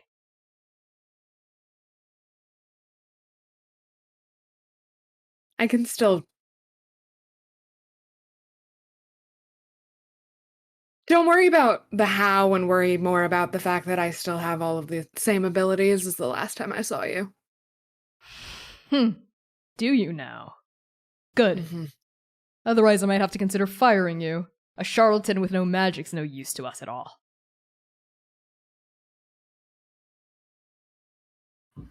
Mercy, Yes, Gentle. I understand that things are a little tense right now, but you just told us that we've already lost one friend, and Analia already left, and I kind of don't want this much tension today. Can we, I don't know, be nicer? Just a little? Fine.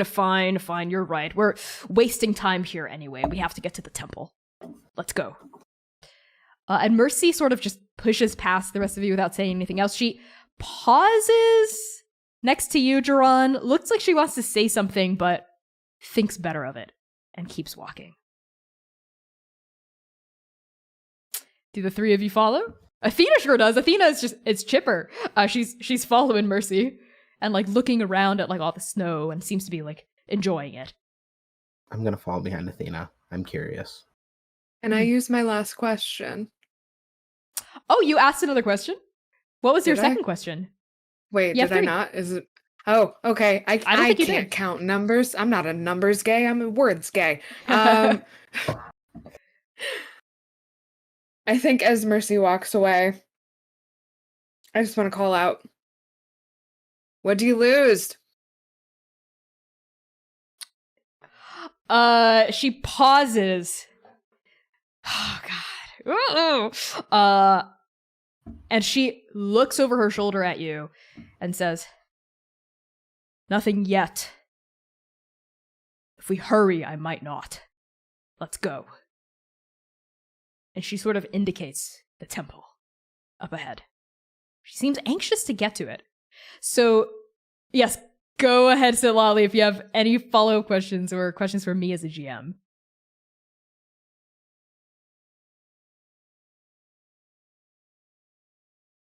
This is another one of your exes. We're wasting time. Come. You used to have a more robust vocabulary, I say, as I start to, like, follow. Okay, I think like you're all talking as you're like coming down this like slope and like starting to approach the shore where all these people are. And I think Mercy addresses you as she starts like weaving her way through the various camps, like around the various like campfires and tents that people have like lit. Again, the mood here is super like, it's super depressed and like very desperate, and you see like kids with like parents and like, like couples sort of huddling together and like old folks just sitting alone. It's really sad. Like the people here are like down on their luck and they're like nursing old injuries or like, even fresh injuries as well as you're making your way through, your boots crunching over, I think like the soft sand now that's hardened from the cold because we're still in deep winter here.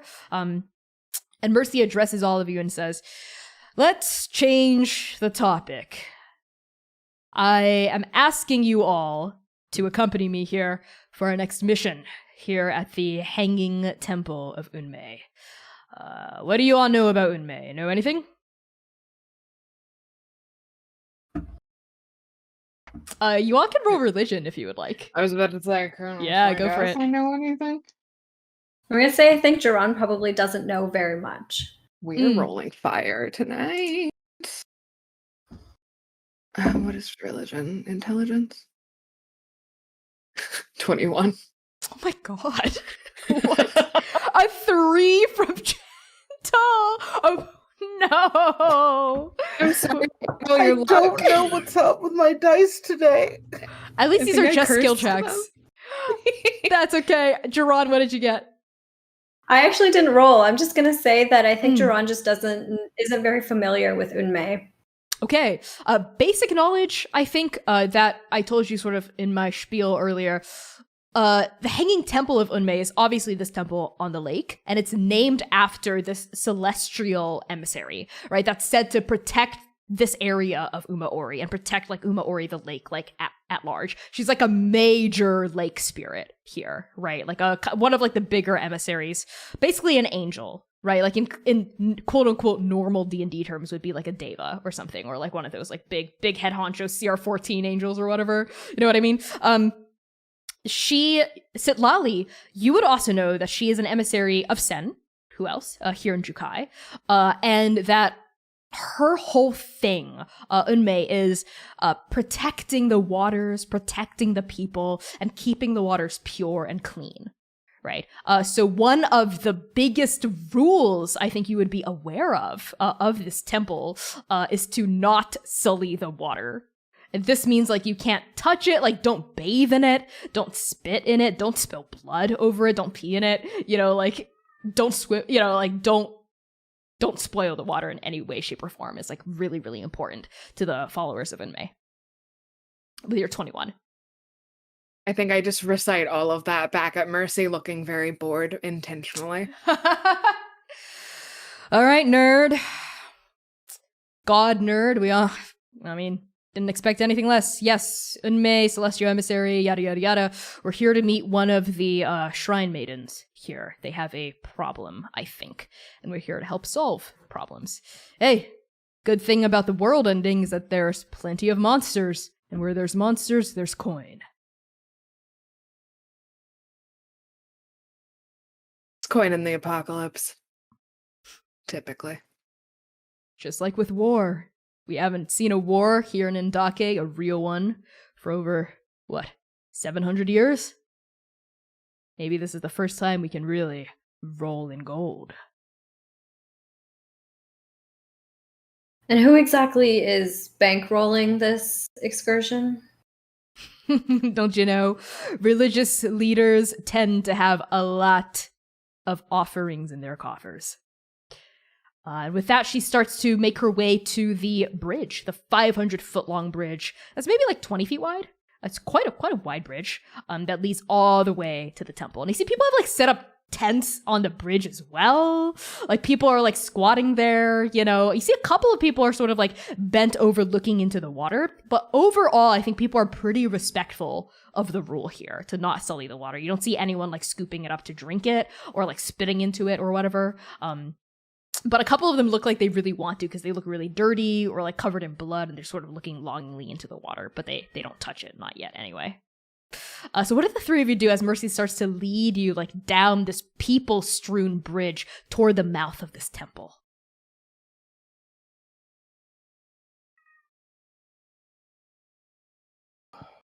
I think I'm just gonna like try to walk next to Athena. Okay. Hi. I already introduced Hello. myself, of course, as Gentle, but how did you end up meeting Mercy? Oh, that, I think, is a story for another time. Okay. Well, a fun fact about yourself, maybe?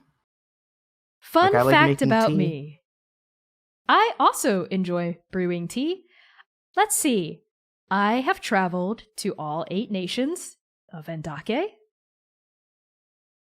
My favorite kind of gambling game is Mahjong.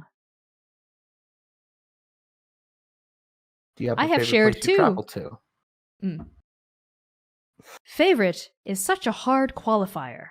So subjective. But if I had to choose, I would say The Court of Ravens. Or Too Long. Or Morose. Or Nabal. And she just lists like all of it, like every single nation. What do you do for fun? I like to think. I like to watch the nature that is around all of us, the tiny little miracles that occur every day. I like to help people. I like to be useful. And what not about actually very you? sagely. A Gentle? lot of that's the same for me.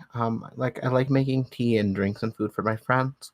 And currently I'm taking care of Bud, and I just like show Bud. I think I have some sort of baby Bjorn. I've absolutely fashioned some sort of wolf Bjorn. Oh my god. Wait, that's so funny. And I'm just like, yeah, here's Bud, my friend. And yeah, I also like to sort of enjoy the background and just help where I can help. Hello, bud. It's nice to meet you. And Athena tentatively reaches out a hand and then looks at Bud and says very seriously, "Do I have permission to pet you?" Give Bud a look, like, it's up to you, buddy. Not a thought behind those eyes. You see like the tongue lolling out and Bud's just sort of staring at Athena. Understood. And Athena starts petting Bud's head, and Bud starts like nipping at Athena's fingers, and Athena laughs a little. Jiran and Sitlali, what are the two of you doing as you're like walking down? It's like beautiful. You see this like lake sprawling out. You see these like lily pads, lotus flowers, and then there's all this desperation on this bridge. It's kind of jarring. So what are the two of you doing? If it's okay with you, Quinn, I think Jiran is going to try and pull Sitlali a little bit, like lagging behind the group a bit, like a step or two behind. We're still following, but kind of slowing down a bit. And they're just going to look over at Sitlali and say, "Do you believe Mercy? Everything Which part? that any of it?" She's not technically lying. That's the worst part. Yeah, I know. I think they know where Oka went, and they won't. I think she knows, and she won't tell us. If she told us, Jiran, what difference would it make? We could go and find them, make sure that they're okay, ask them why they left. There's a lot that we could do. Do you think they want to be found? And I think at that, Jiran is unable to answer. And they just kind of like look away from Sitlali and just staring at like Mercy's back, I think just says, "I have to hope that they do."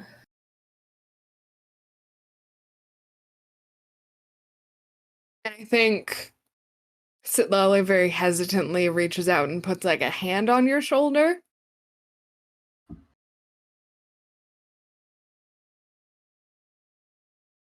I don't think they're coming back, Jiran. Shit's different. Maybe we should all move on, you know? They promised that they would come back. If they're not They here, said it's the things. no. That's not Oka. I'm not convinced that any of us saw any of the real Oka. I think I did. Maybe for a moment. Maybe. Trust me, it's not. They promised.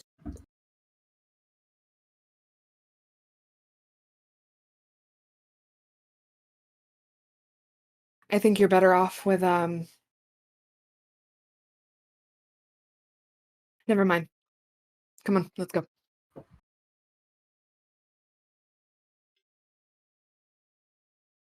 Okay. I think on that, you arrive at the Hanging Temple of Unmei. I think this big archway greets you as you like step over this little like wooden strut built at the bottom of the archway, and you enter into this floating courtyard proper, where there's sort of like a square walkway cut around just like an area of the lake left to sort of free float there. And that's where you see like this beautiful garden, like water garden of like lotus petals, lily pads. You see like frogs are chilling on lily pads, you know, and like eating flies that are passing by. You see dragonflies with like iridescent bodies glimmering under the sunless light, like flitting from lily pad to lily pad. And it's, I mean, maybe this strikes you in some sort of way that even in the aftermath of so much violence, there's still little bits of beauty to be found. That Athena pauses and seems to really appreciate as you look at it. And I think there's like almost like a magical like fountain gurgling in the middle that all of you can feel the weave sort of like pull a little bit taut around it as the fountain gurgles. And the fountain is gurgling in front of a statue, a beautiful, I think, wooden statue that's just floating in the water, carved of this woman who doesn't appear to be dressed in anything, naked, right? But her, you know, it's very tastefully done, like this beautiful dark wood. She has this like long flowing wooden hair that just sort of drops into the water and disappears. Looks to be human. You don't see any like elven pointed ears or anything like that. But the facial features are done very vaguely, you know, so she just sort of looks like a long-haired water nymph rising out of the water. And there's a plaque in various languages floating in front of this garden area that describes this entity as Unmei, guardian spirit. And you see people have just, they're all sitting all around this area. People have set up like bedrolls, have set up tents, are sort of like hobbled up in a corner. You see a lot of people here are like rocking back and forth and praying. And you see like a group of people sort of like prostrate and prone in front of the statue, like praying to it, like muttering like prayers of like desperation to Sen, you know, and like touching their heads like to the wooden slats of the walkways and raising it again and touching it down and raising it again. Even though they're not monks, you know, these are all people who still believe in Sen and believe in Unmei, one of Sen's servants. And, you know, even if you don't understand Jukan, you can still surmise what they're getting at in their prayers, right? Bring the gods back. Desperate times, right? Mercy just walks past all of this, doesn't even like give condolences or anything, just sort of like, excuse me, people really shouldn't be putting their bedrolls out here. It's a disgrace. Hey, Senaru, you here? Hey, it's me, it's Mercy. She's just sort of calling openly as she enters, like it walks deeper into the temple, ignoring all of these people and stepping over their like praying bodies. What do the three of you do?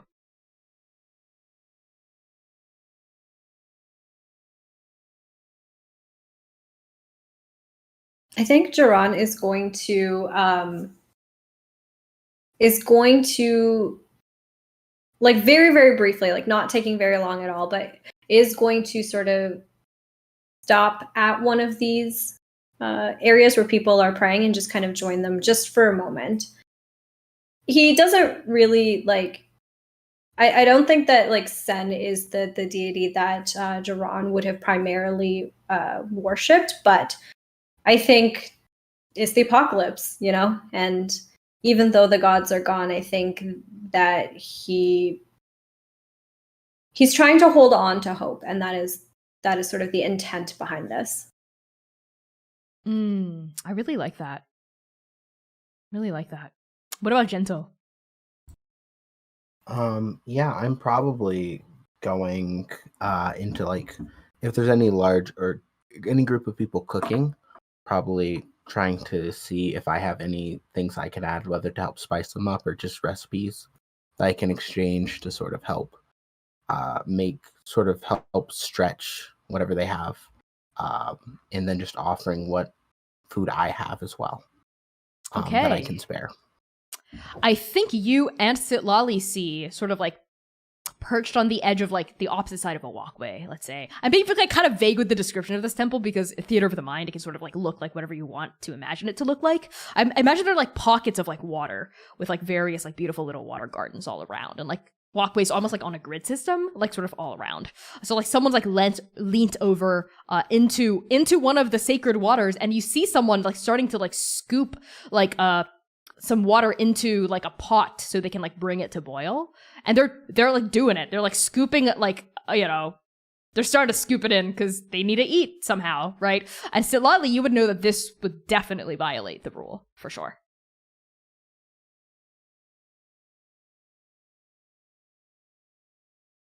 Don't. Okay, you shout out, don't. And this person, who I think is like this older grung man, like pauses and looks up, you know, like big toad-like eyes, like moistening as like he blinks at you. I have to eat. I have noodles. I have to boil them. How else? I lost my magic in the cataclysm. I can't sense Sen anymore. I need to bring it to boil some other way.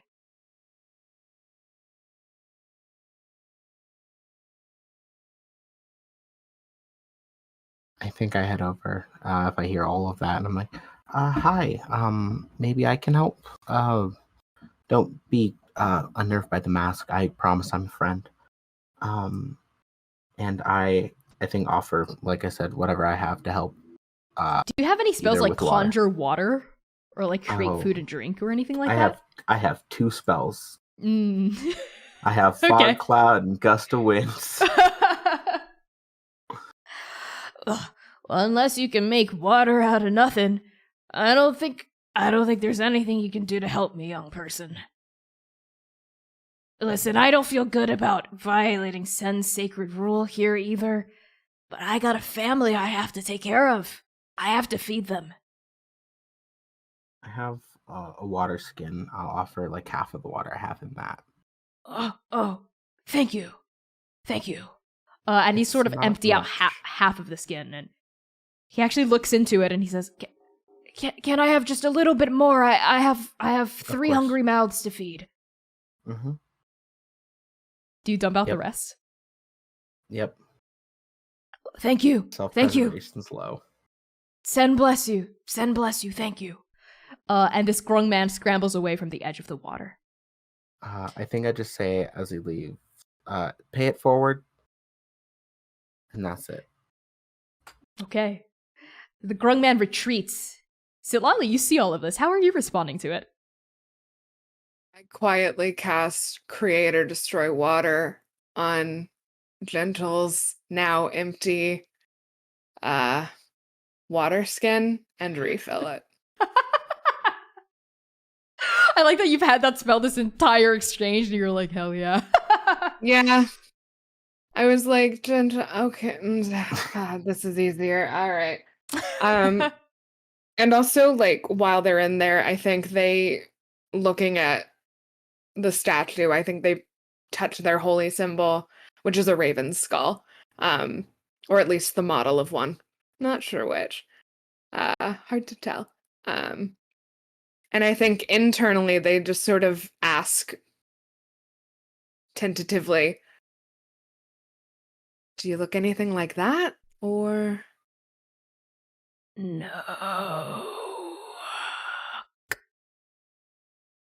I am much more wanting. Does that mean you're hotter or you want to be hotter or... My appearance leaves much wanting. You should be able to empathize, changeling.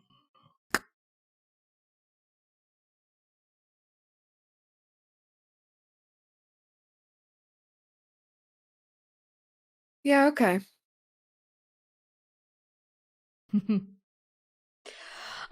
You still haven't told me your name.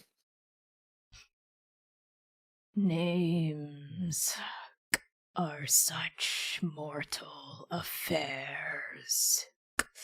I am what you know. I am lonely. So not hot, understood. I think with that, with Jiran like pausing, saying that prayer, and the two of you helping this grung person, you move on, you follow Mercy, sort of like calls over her back, hey, hurry up, the 4 of you, we don't have the whole day here. There's a lot to go over. And she leads you past another archway into like funneling into a smaller part of the temple, a little bit more secluded area, where you see, tending to a floating shrine, 2 people. One of them is a Triton, just like you, Gentle, elder, though much older. And they have long, shimmering red hair, much brighter than Mercy's, sort of the color of like a coral reef. And they have this like deep blue skin that's mottled with years of accumulated moss and algae, and like a thin film of moisture covers their face. And they turn as Mercy enters this like inner sanctum of the temple, and you see gills sort of flaring on either side of their exposed neck. And they're draped in the green and brown robes of a priestess. And standing next to them, also tending to this shrine, is a woman about Mercy's age, let's say. She's also dressed in the humble green and brown robes of a priestess, though this one is adorned also with like these large prayer beads, and her hair is sort of done in a way that evokes that of like specifically a shrine maiden to Sen, which is special to the tribes of Jukai. She has this like she looks like a water genasi. She has like pale blue skin and this short black hair that frames like this very soft looking plump face. As she turns and you see like her yellow eyes widen in recognition as Mercy enters. And this woman says, "Mercy, it's you. You're alive. I thought the cataclysm. I thought Seinaru." And Seinaru, the Shrine Maiden, rushes forward and like gives Mercy a big hug, and Mercy goes, like holds up her arms. And this older like monk, presumably the elder Triton, turns, leaning on a cane, and says, "Seinaru, it is not proper for a Shrine Maiden to Unmei to express such familiarity with someone like that. Still a sellsword, I see, Mercy? Well, when you've got a sword as good as this, you gotta sell it, right?" My apologies, head monk Fumin. And Seinaru like inclines her head and turns. "Well, head monk Fumin, I actually, I wasn't sure if she was alive still, but I sent a summons, for Mercy, and I'm not sure if you got it." "I did, but I would have been here on my way anyway. I had to check on the temple, on everything happening here. What's going on here exactly? There has to be some trouble, isn't there?" Yes, there is." "Seinaru, I'm not sure if this..." And you get the sense that like the head monk knows Mercy right there, but like does not like her. "I'm sure we could enlist help in other places." Well, we all know that she's competent, right? And hey, she's got a group with her, right? And they all look competent too. And Seinaru sort of turns to the three of you to sort of like justify your places here, as like the head monk Triton turns a judgmental gaze upon your troop. What do the three of you do?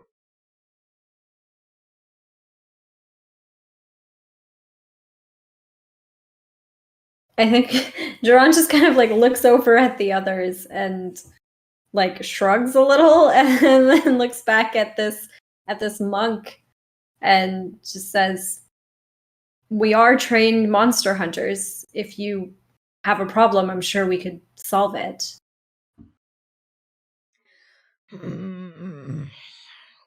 I suppose it doesn't make sense to turn down help after the world has gone to the wolves, so to speak.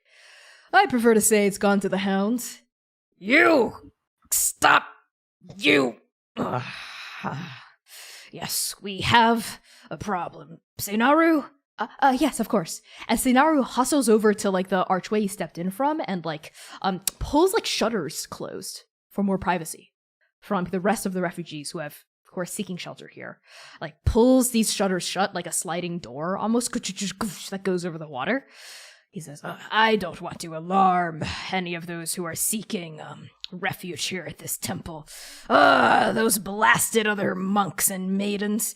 It was just Seinaru who stayed after the cataclysm. Everyone else who swore to protect the temple in times of distress left after the cataclysm. I had family to attend to and whatnot. Don't the four of you, sort of also includes Athena, also have family to attend to? Why travel with this one?" Gestures to Mercy. No. I mean, I have Bud, and I gesture to my little wolf.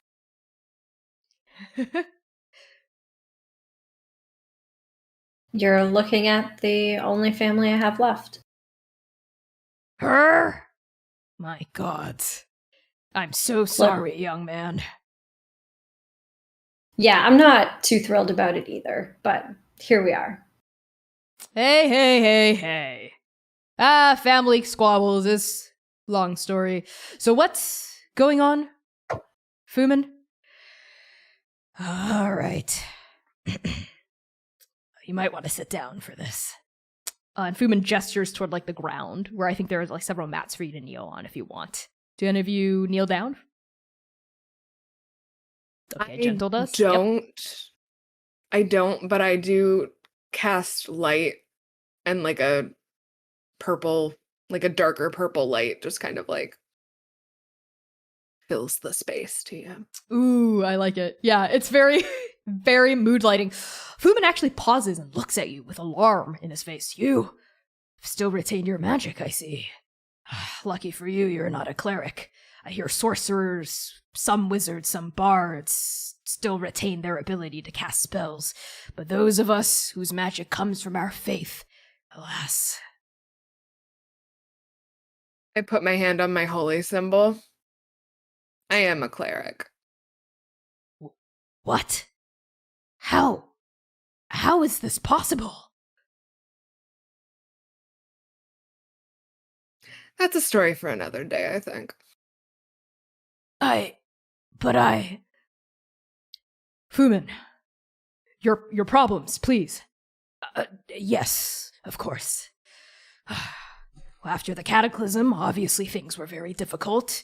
The whole lake shook. I thought the temple might crumble and fall into the water, but I could sense her. All of us could. Unmei, protecting us, shielding us from the worst of the fallout. But she has not answered our prayers. She hasn't come to us in visions in many days now, ever since, well, for 14 days now, after the cataclysm itself. She's been gone. She's been away from us. But she's still here, in the now. We can sense her. She's just not by the temple, which is not like her. Usually her presence thrums so heavy in the weave and blesses us, and yet it has gone from us. It's not just that she's gone from us. I'm a maiden dedicated to Unmei. I have a connection with her. See, I've been trained since birth to have this connection with her. And something's wrong. She's in pain. She's fighting. She's fighting for us. She's fighting for all of us. She's fighting for her own life. Something is threatening her, I think. And every day since the cataclysm, it draws closer to the temple. It's in the lake. There's some sort of struggle, and I don't think that Unmei can hold it back any longer. Something is hurting her, and she needs help. Can the 6 of you help her? Sorry, let me redo that. Can the 5 of you help her?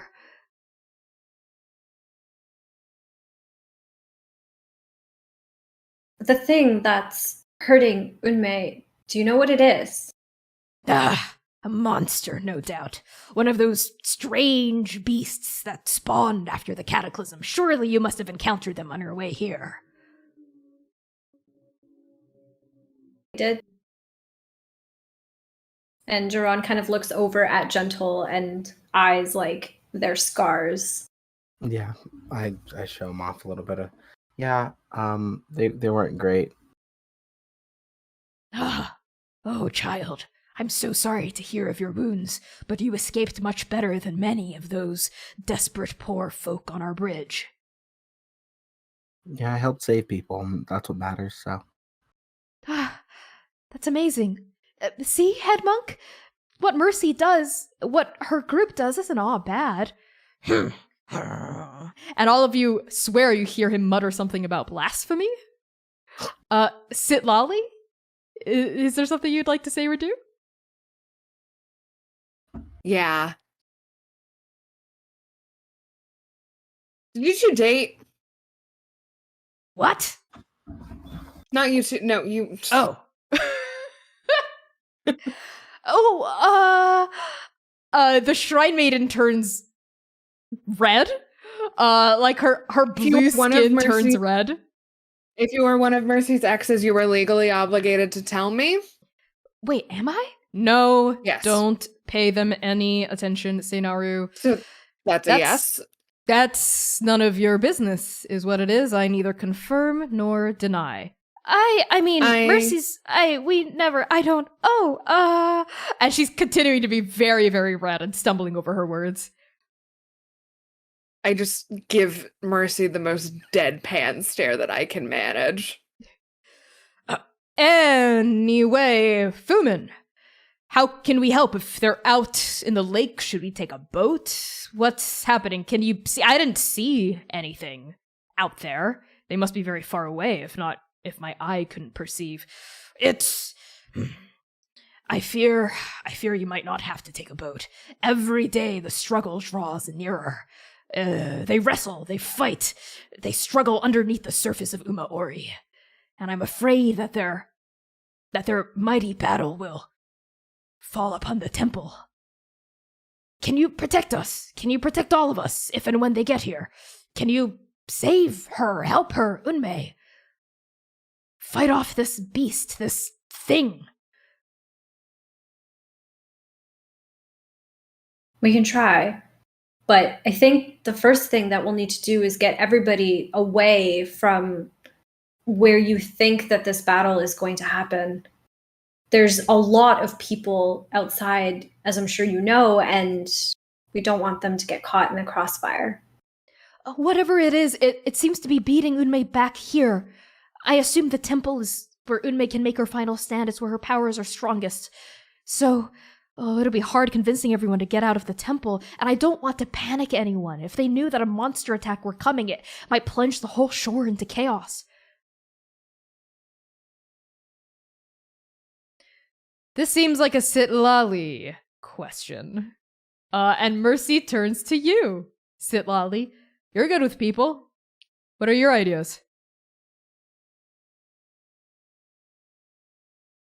The monster part or the people part? People part. How do we get innocence out of the way? I don't want that to cut into our pay. You...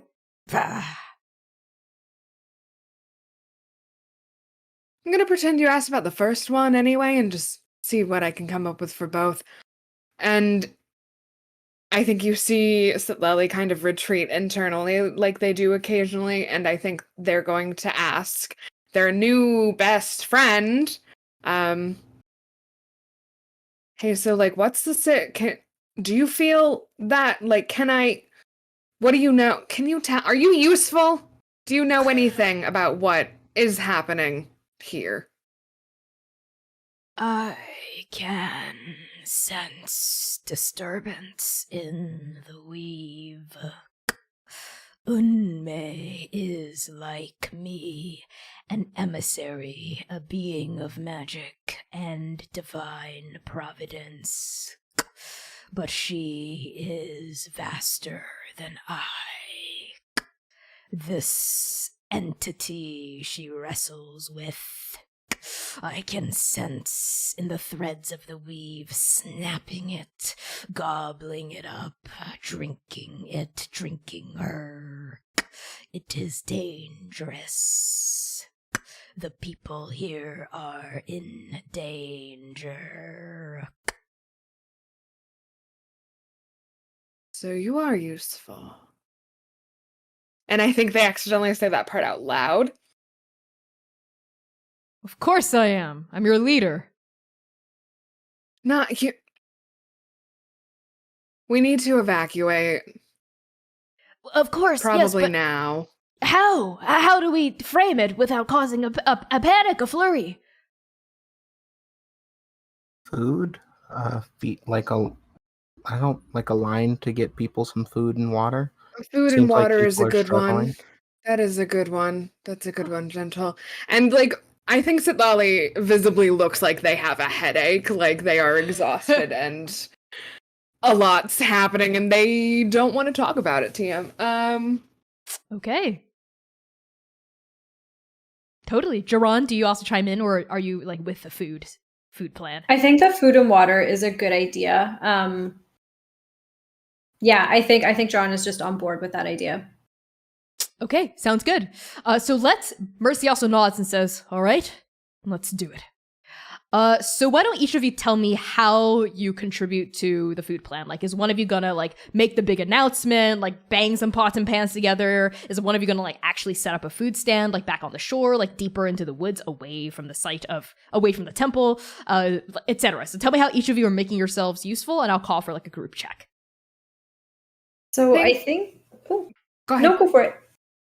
I think Sitlali is probably the most useful at convincing people to leave. So I think, and they also have kind of like that eagle eye, so they can catch any stragglers. So I think they would probably they would ask if it's cool to be the one to make the announcement and to like also quietly like go around and persuade and possibly lie a little to people to get them to leave. Awesome. What about you, Gentle? I think Gentle is organizing the actual people cooking and sort of helping take stock of all the ingredients, and probably suggesting making something like a stew that's managing to do both without sacrificing much of either. Okay. Really like that. What about you, Jaron? Going to use their hunting experience in order to basically find an area that is within this forest that is kind of like protected by like tree covering and that kind of thing, but also doesn't have too many like monsters or like dangerous animals around, in order to basically help Gentle like set up the food station there, so that theoretically people are as far away from the temple as possible without being like too far away from the shore, without it being kind of like suspicious that we're moving them away. Okay. So Jaron rolls survival to find a good spot. Sitlali roll persuasion to get people out of the temple and into Jaron's spot. And Gentle also roll survival to like find herbs and make that stew. Let me know. I'm gonna inspiration because I'm rolling like absolute garbage. Sounds good. Okay. Okay, 14. Okay. Nat 20. Hey! It's the best stew you've ever made. Cataclysm or not. It's so delicious and it can feed everyone. Okay. Sitlali, what'd you get? 24. 24. Oh my god. Yeah, y'all do it. So I'm just gonna very quickly describe like a montage of what it looks like. Sitlali's going from like person to person and also like shout, like a broader address to like groups of people, and is very convincing. People like nod, and at the sound of like there being fresh food and fresh water, they're very eager to get out of the temple and toward the food. And the smell of Gentle's cooking with the stew in the area that Jaron has found, maybe like deeper in the woods, right? Like in like a copse of trees far away enough from the lake, right? That it will be removed from the battle and like no one's gonna be alarmed or panicked, but not so far away that they feel scared and like away from the temple and away from like the shelter of Sen.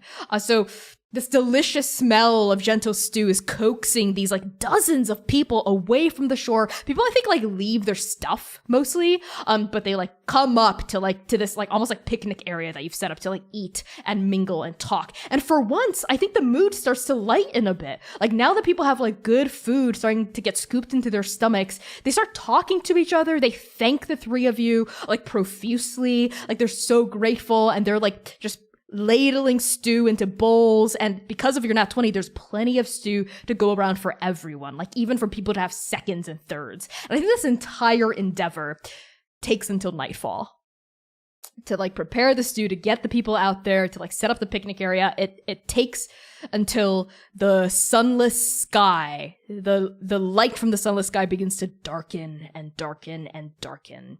And like I think people also like have learned to set up torches to ward away the shadow beasts. They set up like torches in the perimeter of this campsite. And you also see like little fairy lights come up like by the temple. But other than that, it's pitch black. Right. So I think when the three of you make your way back to the temple, your like feet thudding over the hollow slats of wood of the bridge, which is eerily like quiet. It was teeming with people during the day, but now it's like abandoned. It almost feels like, like abandoned, evacuated, because it in a lot of ways is. The three of you return to the temple as like nightfall has sort of like consumed this area of Umaori Lake. The starless never gets normal seeing the starless night sky, just sort of like a black sheet of like paper just like spread over the atmosphere above your heads. And you all re-enter that private sanctum where the head monk and the shrine maiden are waiting. And, the monk is sort of pacing in these tight, anxious circles. And Mercy's there too and nods. I think she also helped out generally, and so did Athena with like setting everything up. She turns to all of you and says, "Can you feel it? It's getting closer." And without even making any of you roll for it, I think you can. I think all of you can feel the weave this entire time as it's gotten later has started to pull tighter and tighter around your bodies, like you're fish trapped in nets, right? And like the weave is like starting to hoist you up, right? You can feel it, the presence of godliness. So what are like the final preparations y'all make before this thing gets here? I think I turn to Athena, and I'm just like, hey, I want to let you know that I trust you. And I lift my mask up for a split second, wave, and then I put it back down.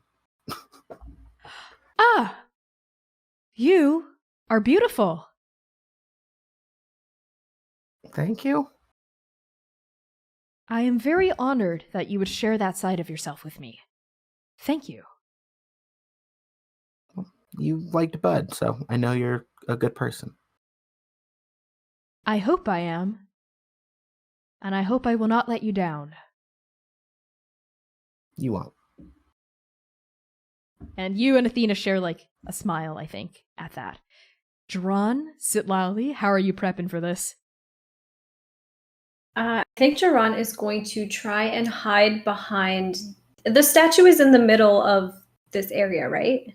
Yeah, you can like exit this private sanctum area to get into a more open air part of the floating temple where you like on a grid system. And I think the biggest like grid, I guess, in the system would have the statue in the center.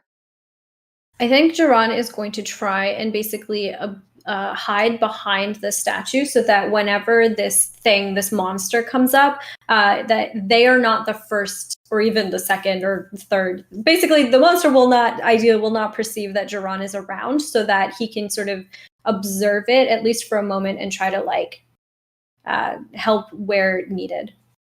Sounds good. I'm gonna ask you for a stealth check. Sitlali, what do you do?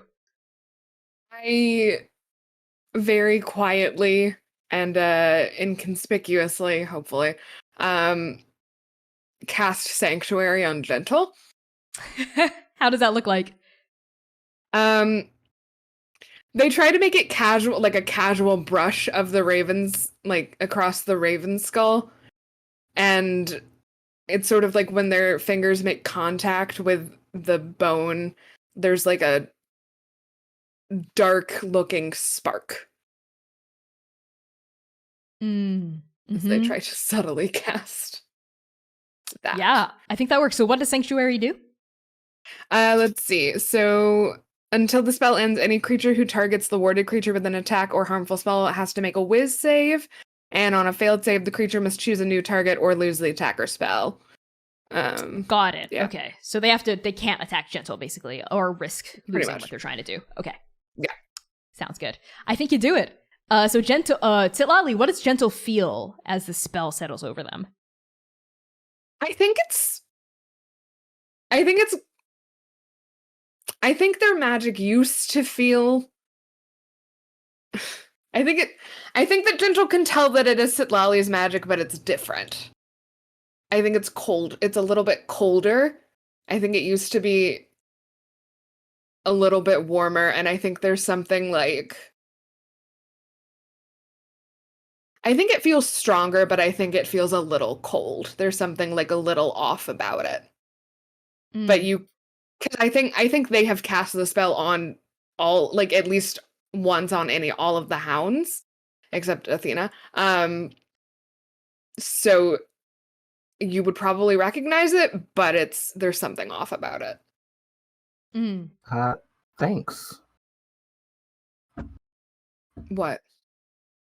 Did you do magic? I could have swore that was your magic, right? Like, I'm pretty sure it was you. No, don't think so. Athena, did you do that? Negative. Okay. All right. Okay. And if I may also add, something about this magic that I think feels different is that it's colder, it's different, and it also almost feels like clingy. Like it's clinging to your skin a little bit, your soul a little bit, almost like it's more needy somehow. It asks more of you to receive, Gentle. And I think with that, Jaron, what did you get on your stealth?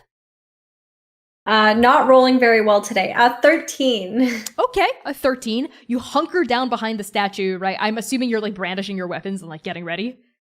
Yeah, I think Joanne is going to take out their short bow specifically. Okay, sounds good. You take out your short bow, you knock an arrow, and you're like getting ready behind the statue, right? Maybe peeking out from behind it a couple times to check. And I'm gonna assume that Sitlali and Gentle. Mercy's gonna also step out into this courtyard. She's gonna pull out her greatsword and hold it in one hand and just wait. I think she actually stabs the sword like into the slats of the wooden deck, and at that Fuman goes, don't! As she just sort of stabs it in there and leans against it and waits. And both the Shrine Maiden and the monk retreat into the inner sanctum to sort of like shield themselves, because they're not fighters, you know, they're just holy people. They're gonna like hide from the fight. So Sitlali and Gentle, where are you setting up? All of you can see from out here, like the lake is just sprawled out in front of you. Like there's no walls or anything. It's just sort of like in Pokemon Pacific in the Hoenn region. I don't know if you're familiar with that at all. Yeah, it's sort of like that. And you can just sort of see like the lake in front of you and behind you. And like the starless night sky just dark and vast all around you, with the little fairy lights of the temple ignite, like shedding like a radius of dim light of about 40 feet and another radius of, bright light of 40 feet, dim light of another 40 in all directions. So Gentle and Sitlali, how are you setting up?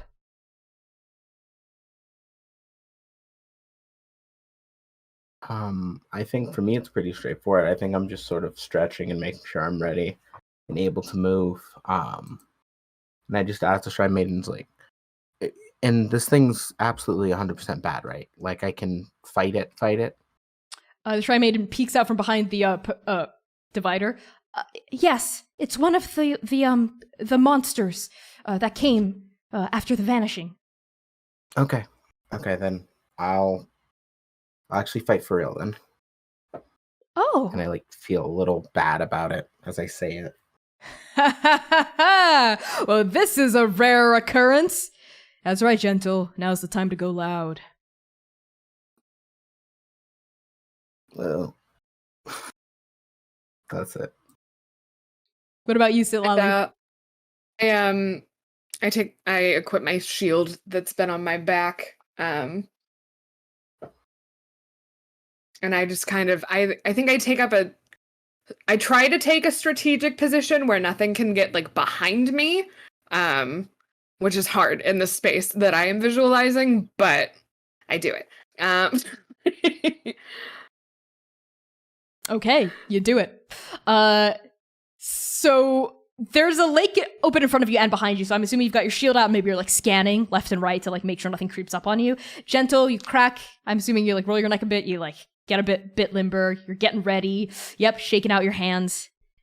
And Mercy, I think you all wait there for like a few minutes, right? And all of you just feel the weave around you begin to, like very gradually, right, begin to wrap tighter and tighter and tighter and tighter until I think just like, I don't think you even notice it at first until you feel sweat trickling down each of your necks. Just sort of like your body is reacting in fear of what's to come before your mind can catch up with it, right? So something instinctual is causing each of your heart rates to pick up a little bit. You can all hear your own blood rushing through your ears. You can like feel little like bits of sweat trickling down your back, you know, and like maybe even like despite yourself, Sitlali, like your shield is starting to like shake a little bit, even though you might personally not feel scared. It's like your body is like trembling without your mind's permission. And then Mercy stands up from where she's knelt and she says, "It's here." And she like draws the greatsword out of the deck. And all of you see just like, you know how when boats cut through the water and they leave like a triangle trail behind them? Like a triangle trail. Like entering that like 80 feet of dim light that's like away from you. But you don't see anything leading it. It's just a triangle slicing through the like black mirror surface of this lake. And then the water explodes. Just erupting out of the water. You see something I can only describe as a massive oil spill. This huge, it's the size of like a building, a black braid of liquid that seems to both glide on top of and underneath water. But whatever it does, it's you see like tendrils of like black smoke and gas and liquid like siphoning off of its body. Whatever it is, it's polluting the water. It's tarnishing it for sure, with like thick ropes of black ink. And its color can only really be described as blacker than black. It's like a living wet shadow moving toward you, and as it seems to absorb more light than it reflects. Almost like Vanta Black, right? Like looking at it is like looking into a black hole. And it jerks around. It seems to be able to float and dip into the water without breaking the surface tension, and then exploding out of it again. It moves really incorporeally and irregularly, almost like a virus would, I imagine, if viruses were really big. And this thing is wrestling with the water itself. It's almost like the water is alive and is fighting back against this thing. And you see water cresting up as this thing tries to consume it and splash back down, and then water like pummels it and like splits this thing in half. But then almost like liquefied magnets, this thing like sucks back into itself and like keeps attacking, and it's just coming toward the temple. And I need y'all to roll initiative.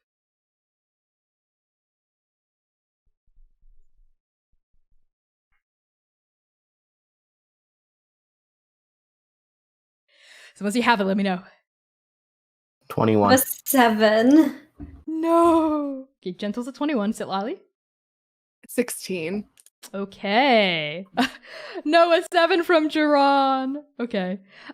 Gentle, you go first. Let's say this thing is 35 feet away and getting closer.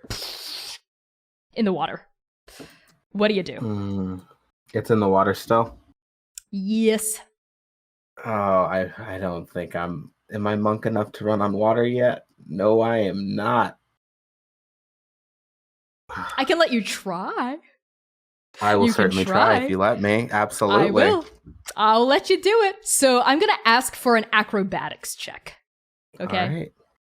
As you dash out onto the water to approach this thing. 23. Okay. That's sufficient. And it's sufficient enough that I won't give you consequences this time. But if you get anything lower than a 23 next time, it might be bad. Okay. Describe to me what it looks like as you temporarily forget your limitations, right, Gentle? And you're just, what's going through your mind as you see this empty beast, this oil slick, come closer and closer? I think I start taking a running start. I also realize like I still have Bud on my baby Bjorn. I like sort of just gesture to the Shrine, like take him real quick. And then yes, I just grabs it, just disappears. run. Yes. I think I just like throw myself full force running as fast as I can at it. And just kind of don't realize that would normally stop. I'm like, all right, worst case scenario, I can breathe underwater anyway. So if this doesn't work out, I can swim and it's fine. And then, yeah, it just sort of happens. Okay. You rush forward and like, you walk on water. Like for a brief, beautiful moment, your water explodes around your feet and you dash toward this thing and you get within melee. And as you get closer, like the weave like tightens even more and more against you. And you're like panting, not from the running, but from being in the presence of these two resting godlike entities. Right? And this thing's huge. I think I described it about the size of a building. I'm just going to retcon that a little. It's not so big. I think it's maybe the size of like a Mack truck, or like a 12-wheeler, right? This like oil slick. So it's big, and like the water it's wrestling against is also about that size. So what do you do? Do you have an attack? Oh yes. Love being a monk. Unarmed strike, flurry of blows, and I'll add a little hand of harm in there as a treat. So that is 3 attacks. So let's do a little hitting. All right, first one is punch that oil. I'm going to certainly try. 17, 19, 18. They all hit. Roll damage. All right. Come on. Gentle, I believe in you so much right now. Okay. 8 plus 15 would be 23. 8 plus. All right, wonderful. And let me add that hand of harm in there. That's 30 damage total. Wow. What does it look like as you punch the black part of the water? So I think when Gentle does Hand of Harm, it glows sort of a sickly green, as opposed to the more warming orange light for the healing hand. And I think it's one of those things where I am just slowly like running around it, just like I don't know when this is going to end. And just start nervously throwing as many punches as they can, as fast as they can. Okay, is your mask on? I think yes, it currently is Okay. for a second. Sounds good. You're just skirting around this thing and bam, bam, bam, bam. You're just like, your blows are hitting it hard. And it's weird because when you punch the black part of the water, because it's like these two entities are like twisting around each other like fighting snakes, your hand collides against something solid, even though it seems like it shouldn't be. Right? Like it's a solid piece of shadow and bam, it's almost hard, right? And you see it, I think like your hand sinks into it a little, but you also see it crack, like putty that you're cracking. And you go around and you're punching this thing, causing like little cracks, a spider web across its like black body. And where it cracks, like it's black light seems to seep out of it. So you do seem to be hurting it in like a corporeal way. So that is 30 points of damage. Anything else you can do, Gentle? I think I just yell to everyone who can hear me. I think hitting it works. It's not just gonna sink through. Okay. Is that the end of your turn? Yes. Let's go to Sitlali. What do you do? Cool. I'm just gonna fire off a guiding bolt, I think.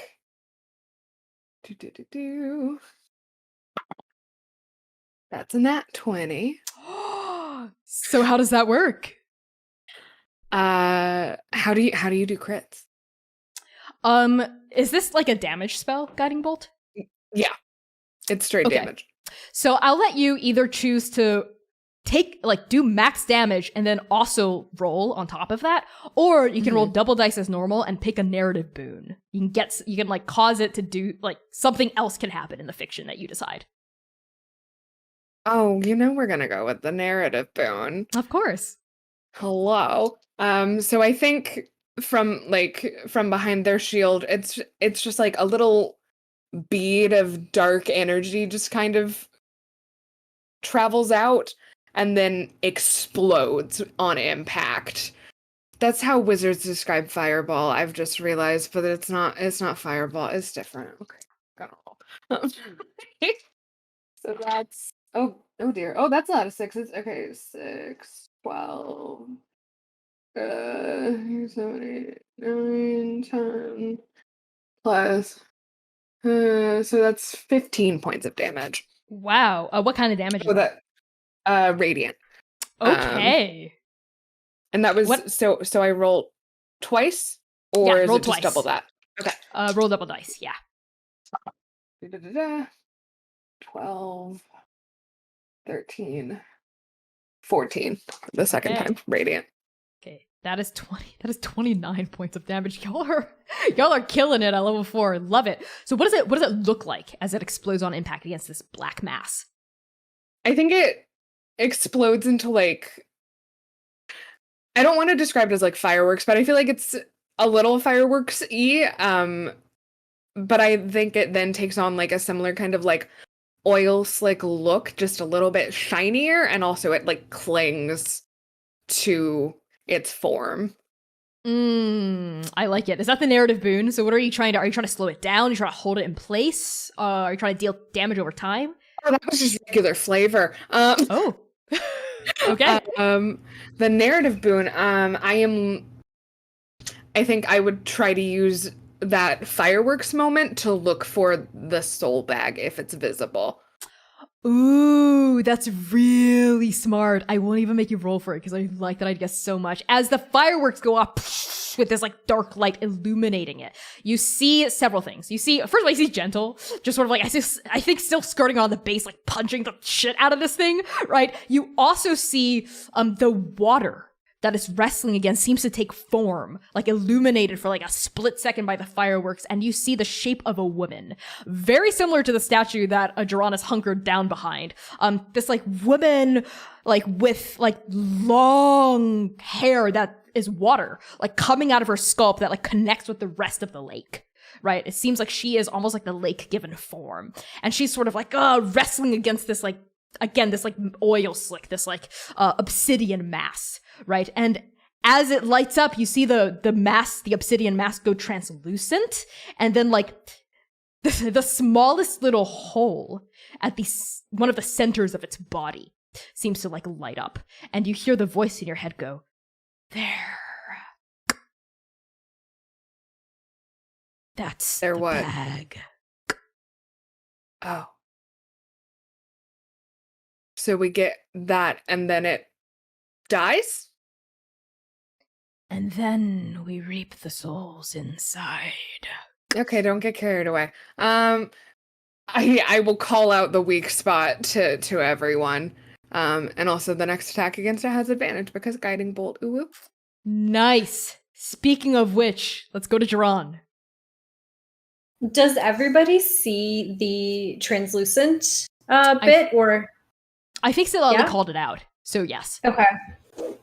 In that case, I think Jiran is going to sort of hone in on that, and with their short bow is going to try to pierce through, like just above where the soul sac is, because we were told not to break them, right? Otherwise, the souls would Mhm. escape.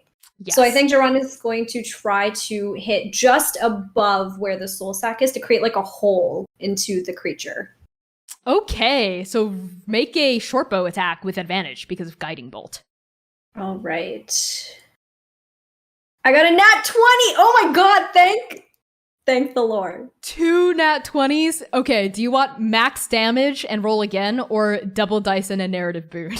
Can I get a narrative boon? Yes, you can. Yes, you can. So why don't you roll damage first? Okay. So because Gentle is within 5 feet of it, I get the sneak attack damage as well. Oh, nice. So this is going to be 2d6. Okay. So it is 7 damage. I don't hit like everyone else does, okay? Okay.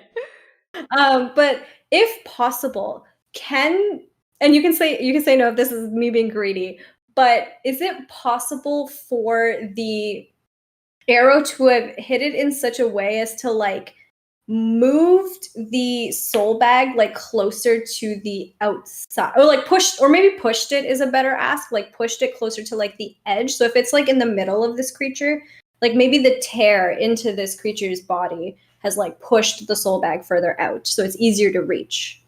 Okay, I can do you one better. I can have you can just push it out. Yes. Okay, I wasn't sure if that was too greedy to ask. You can just push it out. But something Okay. it will react to that, let's say. That's before you fine. can finish your turn, I think.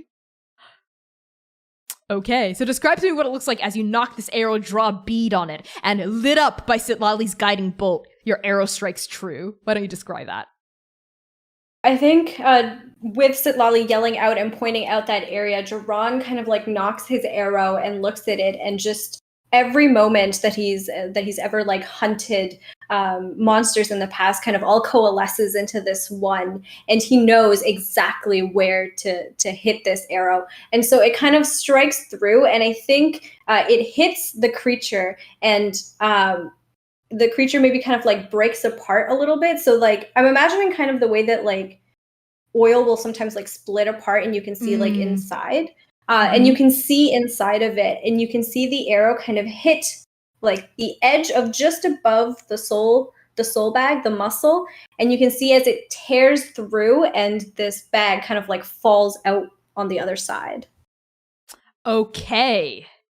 The arrow, we're gonna follow the arrow, like traveling like past the statue, like past like Sitlali's face, right? Like past like the lifted hand of this like water nymph, like this water spirit, and like over like Gentle's head, and it like pierces through the inch wide weak spot of this creature that you just completely fucking nail, and the thing explodes. So I need all of you to make a dex save.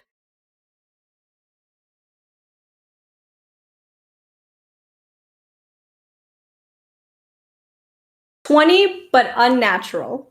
Okay, unnatural 20 from Jiran. You're covering your mouth. What'd you get? Hold on, let me do some math. Mhm. Oh boy. That's a 3. Okay, a 3 from That's natural. Sitlali. That is a natural one. Yikes. Gentle? 22. Yeah, you're a monk. Table. Oh boy. Okay. So Gentle and Jiran save, but Sitlali does not. So those who saved take half damage, and those who didn't take full damage. So the full damage on that is going to be 12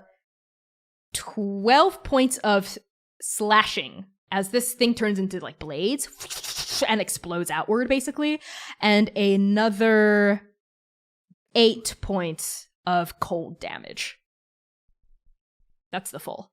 So half is 6 points of slashing, 4 points of cold.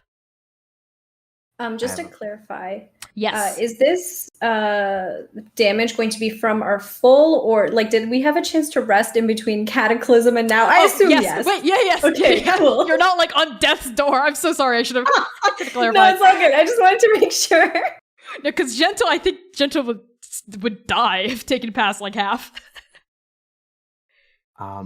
I also had a clarification question. Yeah, go ahead. As these blades would these count as a ranged weapon attack?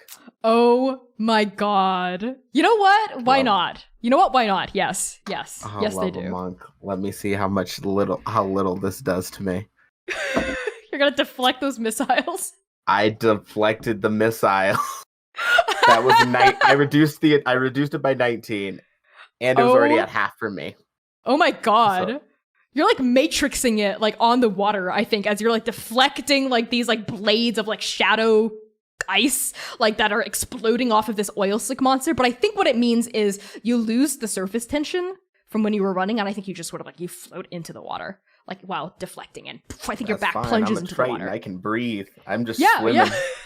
Yeah, you're chilling in the water. Big thumbs up. Doing good. Love it. Sitlali, you're still up, right? Okay, good. So as these like blades cut into you, something real weird. All of you would feel it, except for Gentle, I guess, because you deflected. You as well, Jiran, would feel it. The blades, when they slice into you, it's really cold. So that's where that cold and slashing damage comes from. But as you like look at like the wound it causes, it almost seems to like sizzle, like it's eating away at your form, like physical and magical. Right? Like it's hungry. This thing is hungry and it's devouring you. It's trying to devour you, body, mind, and soul. It wants it all. It's greedy. Right? So like whatever this magic is not of Andake, right? It's real fucked up and messed up. The thing explodes, and I think something else happens. Which is these blades cut into Unmei as well. And I think Unmei had like fanned herself out to form almost like a wall of water to sort of like stop like the majority of the blow, right? Because I think if the damage I'd rolled against you was actually it's like full actual damage, it would not be looking good for the hounds. So Unmei like fanned herself out, and it's the blades that get through her wall of water that like cut into Jiran, that cut into Sitlali, that even like get deflected. By Gentle. It almost like forms like a protective bubble around all of you. And I think all of you hear Mercy actually go, no! But it's too late. As this water goddess, demi-goddess, essentially like Captain America falling on the bomb, right, is like covering it up and it like explodes within her. And all at once, I think, like the water like falls down, and like the mass of water and like messed up dispersed oil slick just sort of disincorporates and like implodes back onto the surface of the lake, and like this massive wave from this force like hits the temple and like causes like the wooden walkways to like a little bit, and you have to like brace yourself while you're on it. And Gentle, you can feel this like tidal wave like sweeping you like in the water, and I think you're pushed back like a couple of feet from it. And I think in that moment I'm going to ask the three of you, we're out of initiative for now, what do you do as this occurs? I'm gonna yell for Gentle to get the bag. I was gonna go for the bag. Okay. Is Gentle. the oil? Go ahead. Sorry, Sorry. go ahead. No, I was just gonna ask: is the oil solid or is it liquid now? It seems to have turned as soon as you killed it, basically, is what happened. Like, it seems to have, like, turned into liquid instead of also being kind of solid. And it's just, like, floating into... It's, like, heavier than the water around it. So, Gentle, you can see all around you, like, little black tadpoles, like, floating to the bottom of the lake, right? Just floating past your eyes, right? Like, these, like, black strands of oil. Oh, boy. So, Gentle, I'm gonna give you a hard choice here. Okay. I think as you're in the water, you're Triton. There's fairy lights, so you can see in the water. You see very clearly in front of you to the left, right? You see that soul bag. It looks different from just like pure fleshy soul bag. It looks like an oil slick, right? Like, and you have a feeling that if you touch it, it'll be kind of oily on your hands and leave a residue. But it's there like a coin pouch, and it's starting to drift to the bottom. And as it's starting to drift, you see like the neck begin to like come undone, and you know that like, oh god, like. You have time to grab it and cinch the neck and like grab the soul bag, right? But the soul bag's starting to drift down. But you also see to your right, Unmei. Unmei, weakened by the blast, is drifting past you, right? And you have the feeling that if you don't reach out right now and touch her and help her, she's gonna die. And she was like this, also the size of a 12-wheeler, right? But like in this reduced, weakened form, she's about the size of a person, right? And she's just sort of like kind of watery and translucent. But as you watch, she's starting almost to flicker into a corporeal form, like almost like the divinity is escaping from her. And that's sort of what death looks like for her, as like her hair starts to turn from like this translucent water to like black. So what's it gonna be, Gentle? The soul bag or the goddess? All right, y'all know Gentle's choice. Like, this is... Don't be mad at me. I'm gonna go save Unmei, obviously. I'm gonna use the Hand of Healing. Okay. And I'm gonna reach out with the Hand of Healing. Okay. You reach out and it's orange, right? That's how So you describe sorry. your like your Mhm. healing glow. What part of her do you grab? Whatever's closest. I'd say for the imagery, I think just hand imagery feels right for Gentle.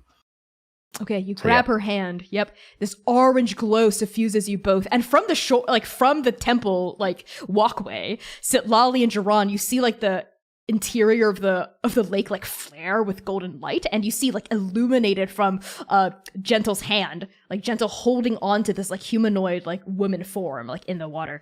As Sitlali, your eyes travel to like the soul bag that like opens up, right? And you feel like the weave snap around it. As the souls, there are no fewer than... And you hear the voice in your head go, no, that was 25 good souls. Get to it? I don't think so, because that was the choice Gentle made, and I wanted to feel hard. So I don't think so. I think you feel the weave snap around the souls as they disappear into nothingness. They are unable to travel to the after, and they just vanish.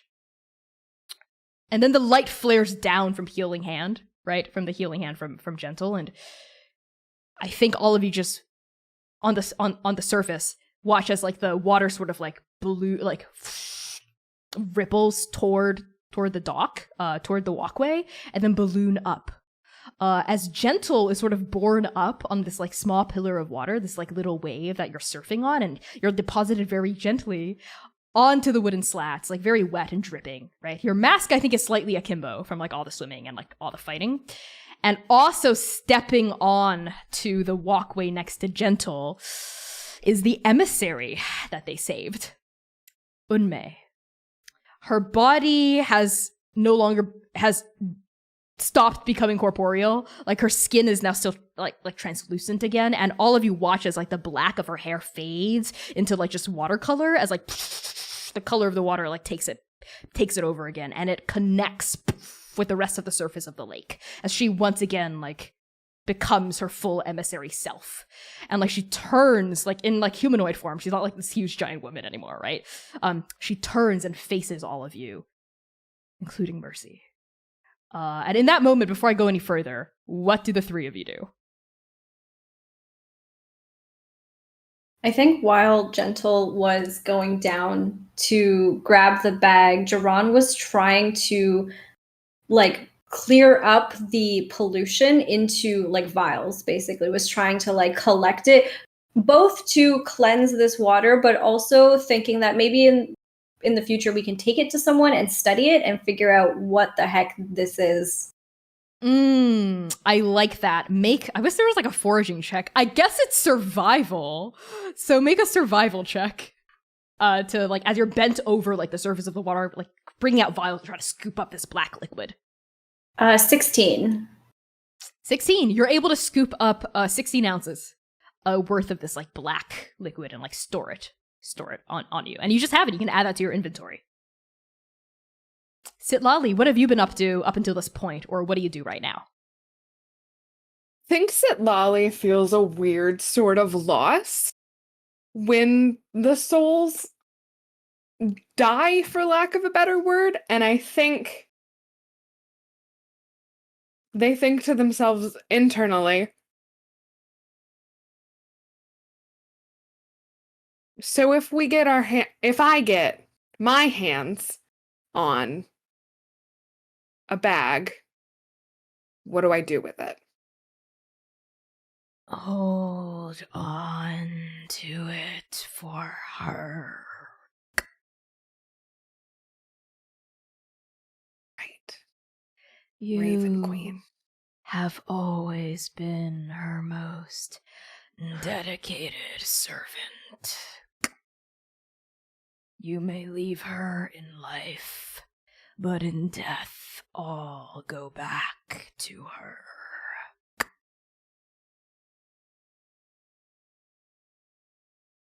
away from that one, am I? Not as long as you can still die.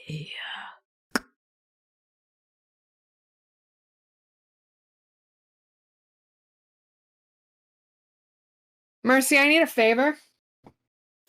Mercy is preoccupied because as soon as Unmei steps onto the walkway, she runs forward and kisses this emissary. And Unmei kisses her back as they sort of embrace, and yeah, they're kissing, they're hugging, and I think like the shutters open and like, you know, the Shrine Maiden steps out and the head monk steps out. The Shrine Maiden goes, "Oh, Mercy! Oh, Unmei!" And immediately they drop to their knees and like bow down, like they prostrate themselves in front of Unmei. And like Unmei disentangles herself from Mercy and says, "Rise, rise, please." Me? No, not you, child. Oh, thank God. My worshippers. And Seinaru and Fumin both like scramble up, like obey Unmei like immediately. They look at her reverently. And Seinaru just goes, "I knew you still loved each other. I knew it."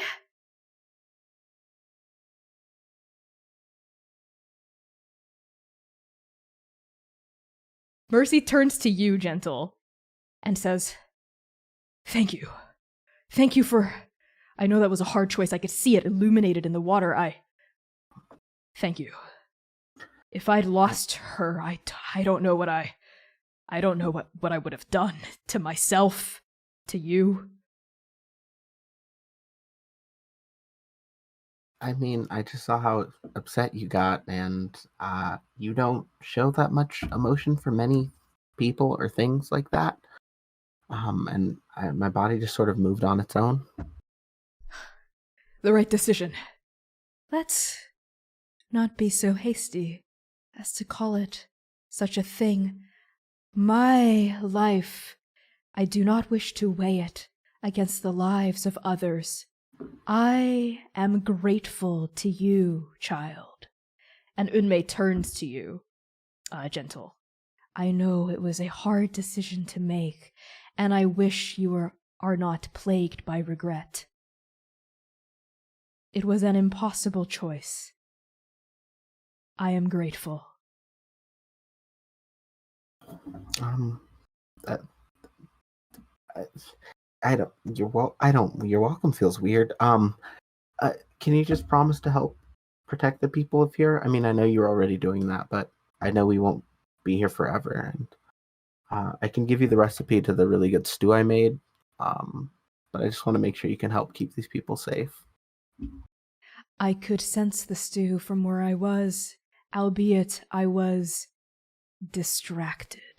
And I think she like turns a watery hand and you see like a final strand of that black slick sort of like squiggling inside of it, like suspended in the water of her palm. And she like crushes her hand into a fist and just like destroys it inside of her. It is my duty, my honor, and my privilege to protect the people of this lake, the animals, the plants. I will continue to do so. Thank you. Jiran, Sitlali, how are the two of you reacting to this? Absolutely, like, dumbstruck, speechless. Jiran does not know what to say or do. Mercy is dating an emissary? That's a lot. That's a lot. It is a lot. I think Unmei turns her gaze. She doesn't have eyes, really. It's just sort of like watery indentations. You get the sense she's maybe taking a form you can understand. And turns to face you, Jiran. Your aim was true tonight. Blessed by Galtanger herself, no doubt. Thank you for helping land the final blow against that creature. It's our job. It's what we do. And I guess I'm glad that we could reunite two people in love. You speak as one who understands the desperate pain of longing for a love that is not here. Jiran kind of like briefly at Mercy and then back at Unmei.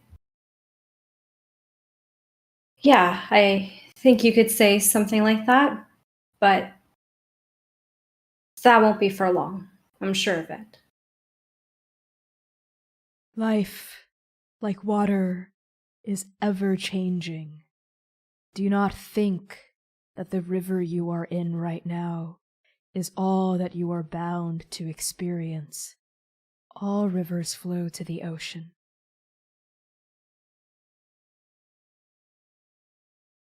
Thank you. She inclines her head, like, gently at you. Sitlali! What have you been up to? What's up? Well, all of this is happening. The presence of, like, a literal angel. Yeah, I think Sitlali is trying very hard not to be noticed for once in their life. I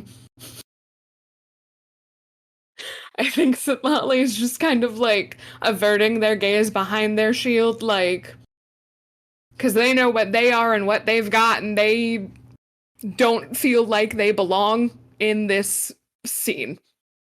Too bad she turns her gaze on you. Beans. As you try to sink away into the shadows, let's say, Unmei turns her gaze on you. Those, like, sunken, like, those indentations of eyes, looks at you. You are a child of the Raven Queen. I can sense your loyalty to her, your confused devotion, your love. Yes, your love. I can still sense it. I laughed. Just because you leave something doesn't mean you stop loving it.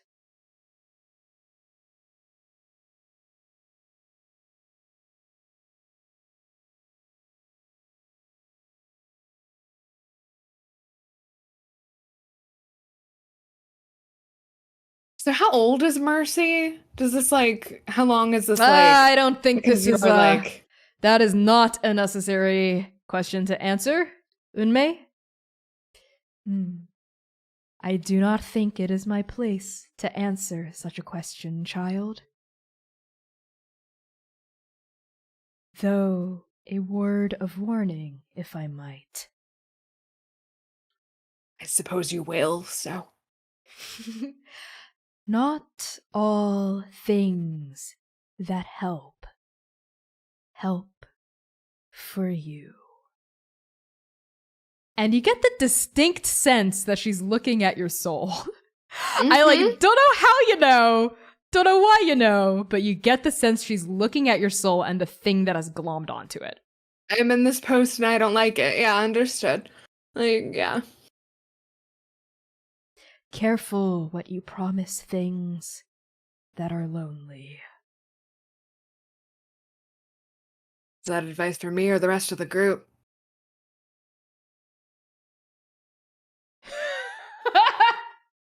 Yeah, the looks on Gentle and Charon's face is like, what? That is for you to decide, and for them to find out.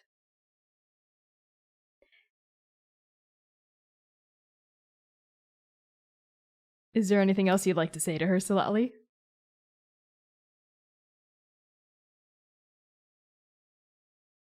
Why don't you need a body? Why do you just get a lake? You're on my body. It's a lake. What is the difference? To someone like me.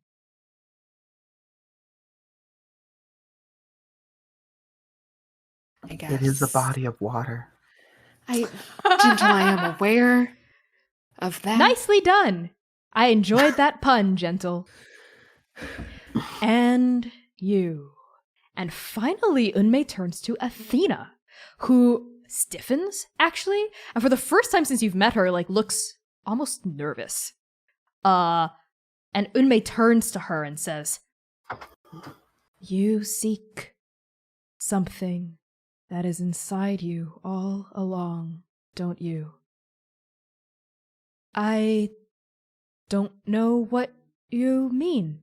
I am not sure what you're talking about. You remind me of someone. Someone I met a long time ago. Someone like you, with a body like yours, who became that which you desired. Athena doesn't respond, but I think all of you hear an odd noise coming from her head, and it's almost like a whirring of gears. You know how the expression is when your gears are clanking, you're thinking really hard? It seems like it's almost literal for Athena for some reason. And Unmei goes on to say, the fortune you seek is in the place of life and death. Perhaps your companion there can offer some insight on where to go. And she looks over at Sitlali. And Sitlali, you just hear a swiveling noise, and Athena's eyes are locked onto you. Remember the name O2 Delta 97. I will. Thank you, Unmei. You're welcome. And I think at that point, Mercy steps away from Unmei, nods and looks at the rest of you, turns back to her ex? ? Did Mercy fuck an angel? Who knows? Turns back to Unmei, who and says, so, the thing you were fighting, what was it? How was it able to do this to you? To almost kill you? You're an emissary, for God's sake. You're a freaking angel. You're guardian of the lake. How was it strong enough to do that to you? I have been fighting it, the slick, for 15 days and 15 nights, ever since the cataclysm, holding it back from people, animals, the plants and life I protect. But it was powerful. Unnaturally powerful. Like it was made to fight me. Made to attack me until I died. Made to win this war of attrition. What? Unmei, what are you talking about? Do the rest of you ask any follow-up questions? Who would want to do that to you? I don't know. Who has the power to do that to you? The 8, perhaps. But they would not do such a thing to the people they love so much. Sen would not do such a thing.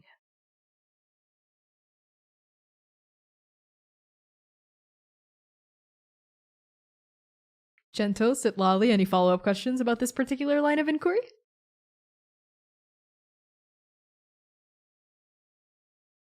Do you think more things will come here? I don't know. But if they do, I am now here to protect this place. To protect Umaori forevermore.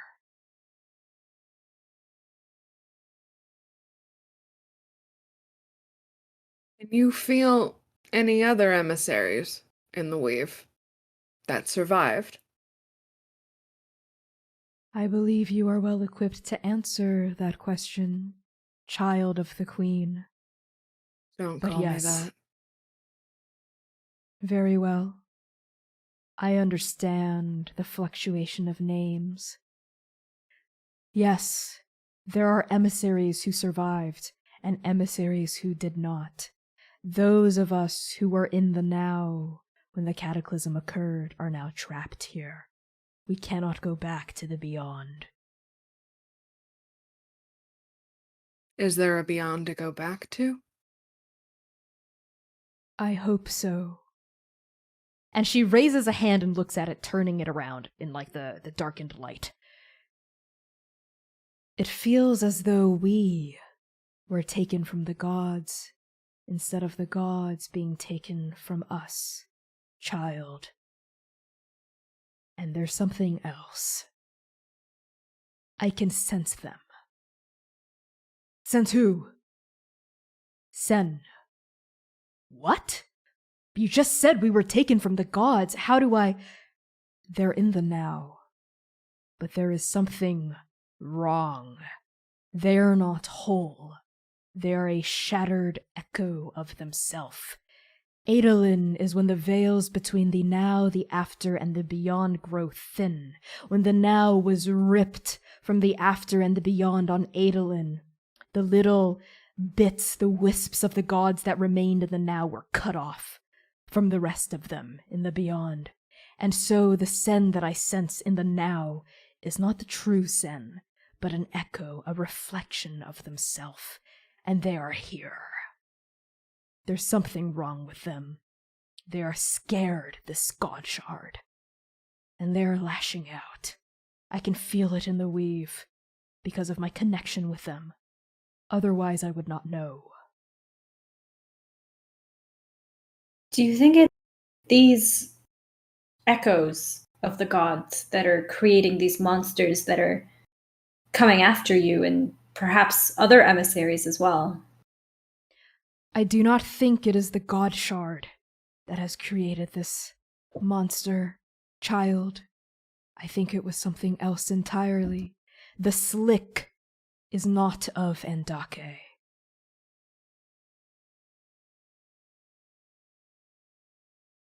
Do you know where they are, Sen? South of here, close to the capital, Kinongbo. I can sense it. But I do not think you would be able to get to them. I think only one kind of person can. They're Paragon. And if you'd like, you can roll history to know what the hell this angel's talking about.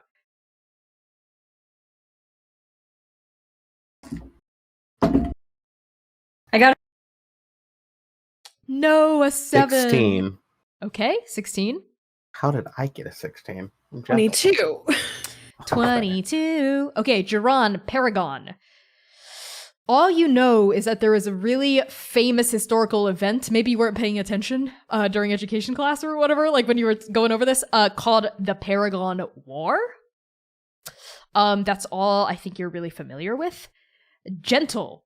A paragon is a champion of a god. Divinely chosen by that god to represent their, them, to embody them and enact their will in the material plane in the now. You also know that a paragon is like made up. It's like a fairy tale, it's like a story from Andake's mythic past, right? It's the equivalent of like Odysseus from the Odyssey to like modern day Greek people, right? Like it's not real. It doesn't exist. Sitlali.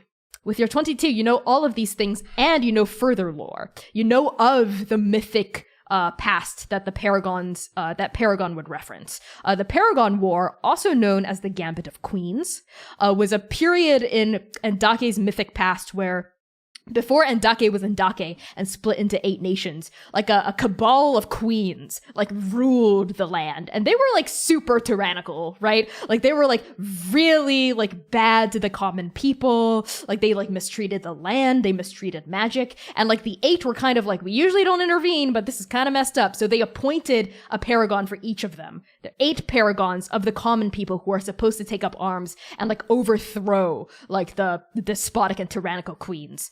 With the power of the gods, right? And the paragons rose up as champions of the people and were basically seen as progenitors of like the modern nation states that we have now. Again, very much like an Odysseus or a Romulus and Remus figure in like the founding of Rome. Like a mythic, probably exaggerated story of something that might have been real. That's what you would know. How do you all respond as Unmei sends looking for their paragon? Are those real? Sorry, what's a paragon? I will give the full info lore dump that I just received in the same intentionally bored tone that I gave the lore dump earlier. I love that. That's so funny. Yeah. Y'all get the lore dump. And I think Gentle's question still stands. And Unmei just turns to you, Gentle, and says, yes. Are there any that we know of around? Sen needs their paragon, but their paragon is not here. Because of my connection to Sen, I can barely sense it. I would not be able to sense the other paragons if they're out there. Sen's paragon is far from here. West. Far west. Across the Euclid chasm. Here. Take this. And the indentations of eyes glow, and a second pair of eyes underneath the first one opens on her cheekbones, glowing with this green light as within her chest, this glowing orb manifests, and she cups her hands out like she's receiving rainwater for the first time in a drought, and the orb floats out of her chest and floats atop of her cupped palms, and then the glowing dies down from her eyes, now the 4 eyes now, as well as this orb that's floating atop of her palms, and you see that it's just a globule of water. And she looks up with her pupils, because after the glow happened, pupils populate all 4 eyes, and she has double pupils in each eye, which makes her have 8 pupils total. And as she glances over at you, Geron, I think for a moment you're taken aback, because it kind of looks like Oka's face. Not gonna lie, the double pupils up here, and then of course it's if Oka had 2 sets of eyes, right? But it's very Oka-esque, and I think all of you would be struck by this as well. She holds out her hands toward Mercy, and Mercy just wordlessly takes out a clear vial and uncorks it, and the water goes in, and it's glowing faintly, and Mercy corks it again. And Unmei says, That is some of my own magic. It should allow you to track the paragon of Sen. Dribble some of the water on a flat surface, and the water will point you in the right direction.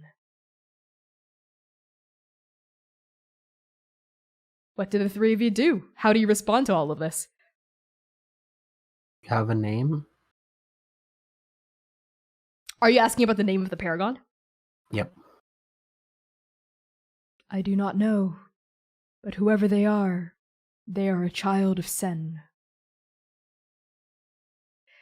Like how you are a child of the Raven Queen, gestures to you, Sitlali. You a child of Nitbuza, you both. To you, Gentle, and you, Jiran. Your eyes. Yes. What about them? They're different than most people's eyes. Why is that? You'll find that emissaries' eyes tell you a lot about who they are. And what do your eyes tell us about you? That I mean no harm.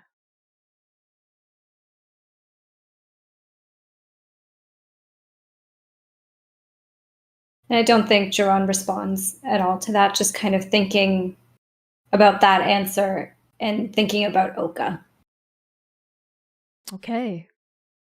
Sitlali, Gentle, any final questions for this Angel of the Lake?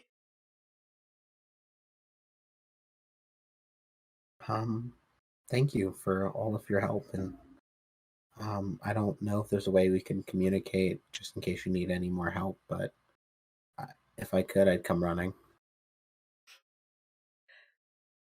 The Ruku River flows down to the sea, and every river in Andake is connected through Sigirni and Hima. I am in every body of water.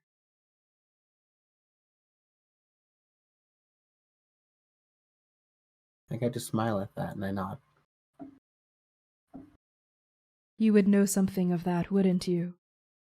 You are a child of water as well. It's nice. I feel so much more calm around water.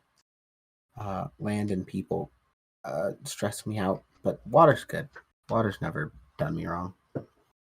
Yes, water is good.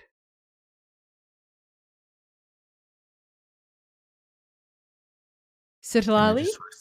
Sorry, go ahead. Sorry, finish that thought, I Gentle. just step back awkwardly. Gentle's had way too much attention today. Mm. I think Sitlali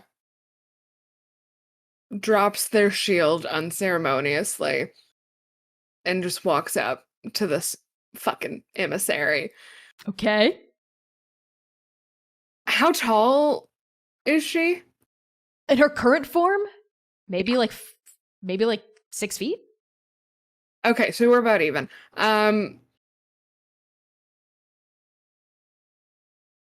I get probably closer than anyone should, respectfully, to an angel. Mercy. Okay. And just kind of meet her gaze finally. And quietly trying to make this I don't want other people to hear this, but if they do, that's fine. Or Sitlali doesn't want people to hear it, rather. I'm fine, whatever. Meets her gaze and says, I am not an emissary, but I bear one. What do my eyes say about me? Okay. She looks at your eyes with her 8 irises. They're all fixed, you could tell, scanning your own gaze. And you feel the emissary inside you recoil backward and sort of like disappear deeper within your soul. Like it's hiding from her, right? Like it doesn't want to be seen by her. And as you were approaching her, it was sort of trying to hold you back. I think you could hear its voice go, no. No, Sitlali, come back. No.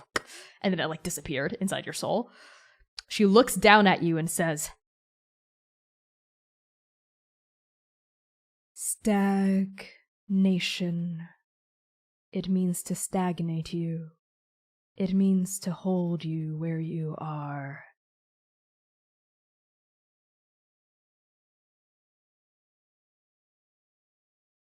It's doing a pretty poor job of that. I'll just turn and walk back to my shield. Okay. Any other questions or comments for the emissary before we wrap up?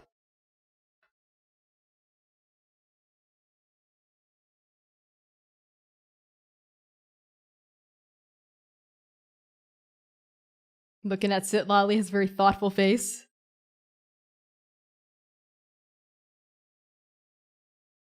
As I pass Mercy, we're gonna talk after this. You know that, right? Grade 8. Yeah, I guess. Okay, fine. I suppose I owe you all an explanation Quite about. a bit, yes. Yep. Okay. Yep. You got it. Mm-hmm. Yeah, because remember the last time we did this with an X, and it was, and then we said that we needed a list, and this was not on the fucking list. What? Mercy? We're talking about it later. We're not doing this here. Unmei just sort of like head bounces between the two of you as you talk very calmly. You know, it's just sort of like watching with like sort of like detached interest. Mercy goes, Unmei, you're probably. It was great to see you again. Thank you so much for this. We'll make sure to use it to track the Paragon. West, he said, right? Yes. West. All right then. Looks like we know where we need to go next, Hounds. Well, we won't be bothering the two of you for much longer. Seinaru. Fumin. Yes, Gentle. Like as we're leaving, Mercy, who's currently in place to be runner-up? You know what? We'll talk about that once we get off this lake. In May. Goodbye.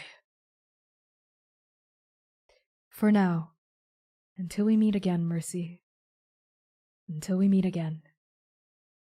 And Unmei actually surges forward, you know, like the water rippling over the planks, and like kisses Mercy one last time. Mercy goes, and like kisses her, and then just sort of like disincorporates and falls like back into the lake, and leaves Mercy there like kind of wet, like her front's kind of drenched.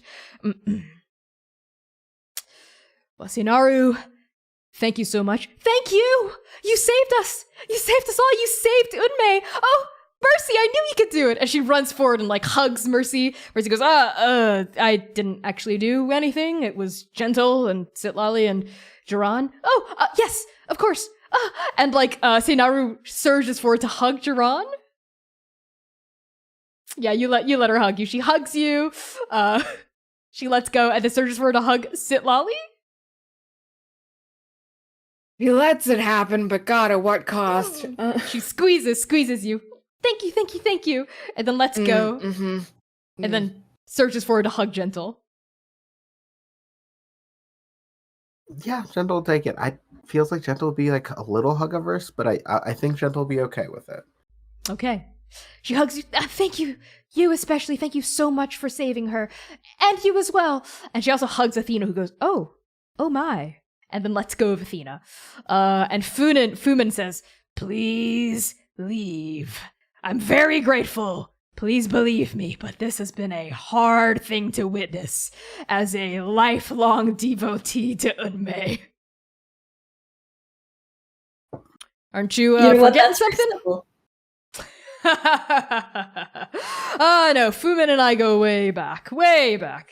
I wish we didn't. Fine, here it is.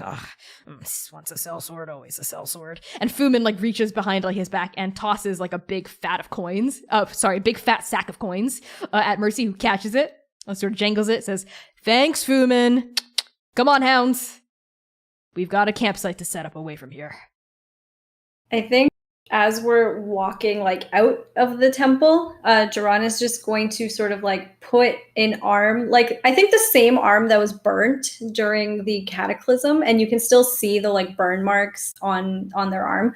Kind of puts that like up against Mercy's chest and says like kind of like quietly and like low to her, "Your lovers aren't the only ones that matter." And then walks like in front of Mercy, like out of the temple. Mercy just sort of clears her throat, sighs a little bit, almost like regretful, and like follows you out. Sitlali, gentle?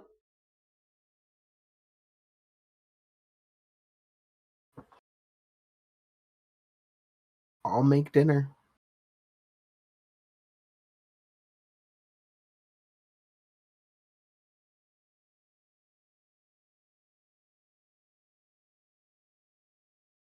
Any thoughts from Sitlali, or is Sitlali just sort of sitting there and thinking about Lolly is taking a lot in, and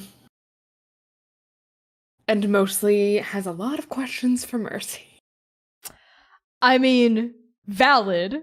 Okay. I think as like all of you like leave this temple area, like walking down that like big like 500-foot long bridge, like back toward the shore, you can smell the stew, right? That Gentle has like made like all those hours ago, like still wafting down the slopes. You can like sort of see like the snow-capped tops of like this boreal forest in like the near distance. I think Mercy casts light, you know, on like a probably on her hand. She's like casting light on her hand, is like holding it forward, like to like sort of shed light around you to walk through this darkness. And I think maybe this is like the last image we get of like the first episode of the Hounds of Mercy, like Duran in front, Mercy holding her like her hand out with like light shedding around you, Gentle and Sitlali and Athena following, walking into this like wild unknown of the West, searching for Sen's Paragon and hopefully searching for Oka. So I think we can end the session there of the first episode of the Hounds of Mercy versus Andake. Wow, thank you all so much for tuning in. What a wild ride from start to finish.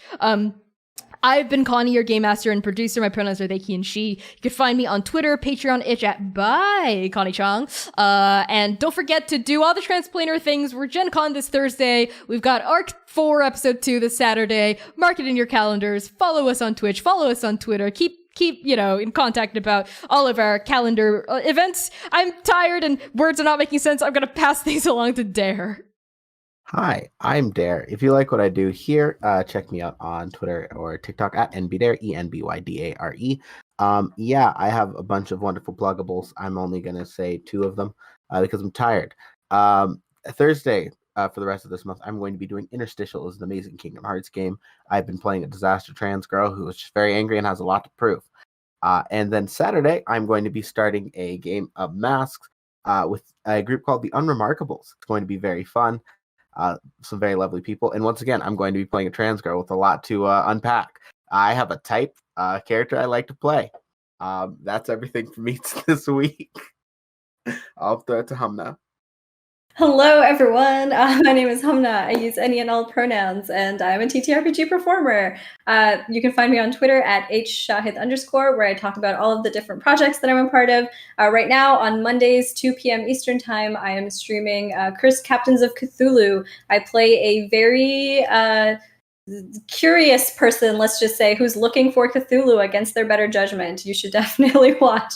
I'm also going to be in an Invisible Sun campaign coming up in October. It is going to be extremely gay, very surreal, lots of drama. If you like the bad decisions I make in character, I make them in pretty much every character I play, so you should definitely come watch that as well. And I will pass it on to Quinn. Hello, I'm Quinn. I use they, she pronouns at Quintastic_ on Twitter. I do so many things. I can't remember them all. A bitch is tired, you know?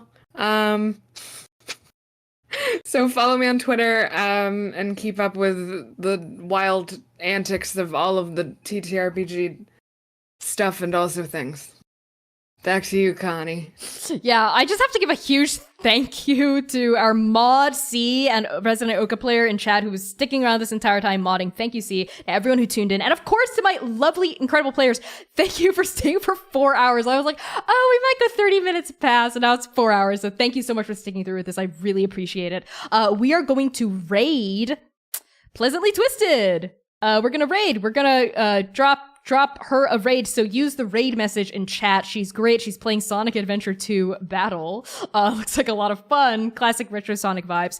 So thank you all so much for tuning in. We will see you next Tuesday for episode 2. Boop, boop, boop, boop. The Hounds of Mercy, as they're looking for Sen's Paragon, and also for Oka. Could the two be related? Who knows?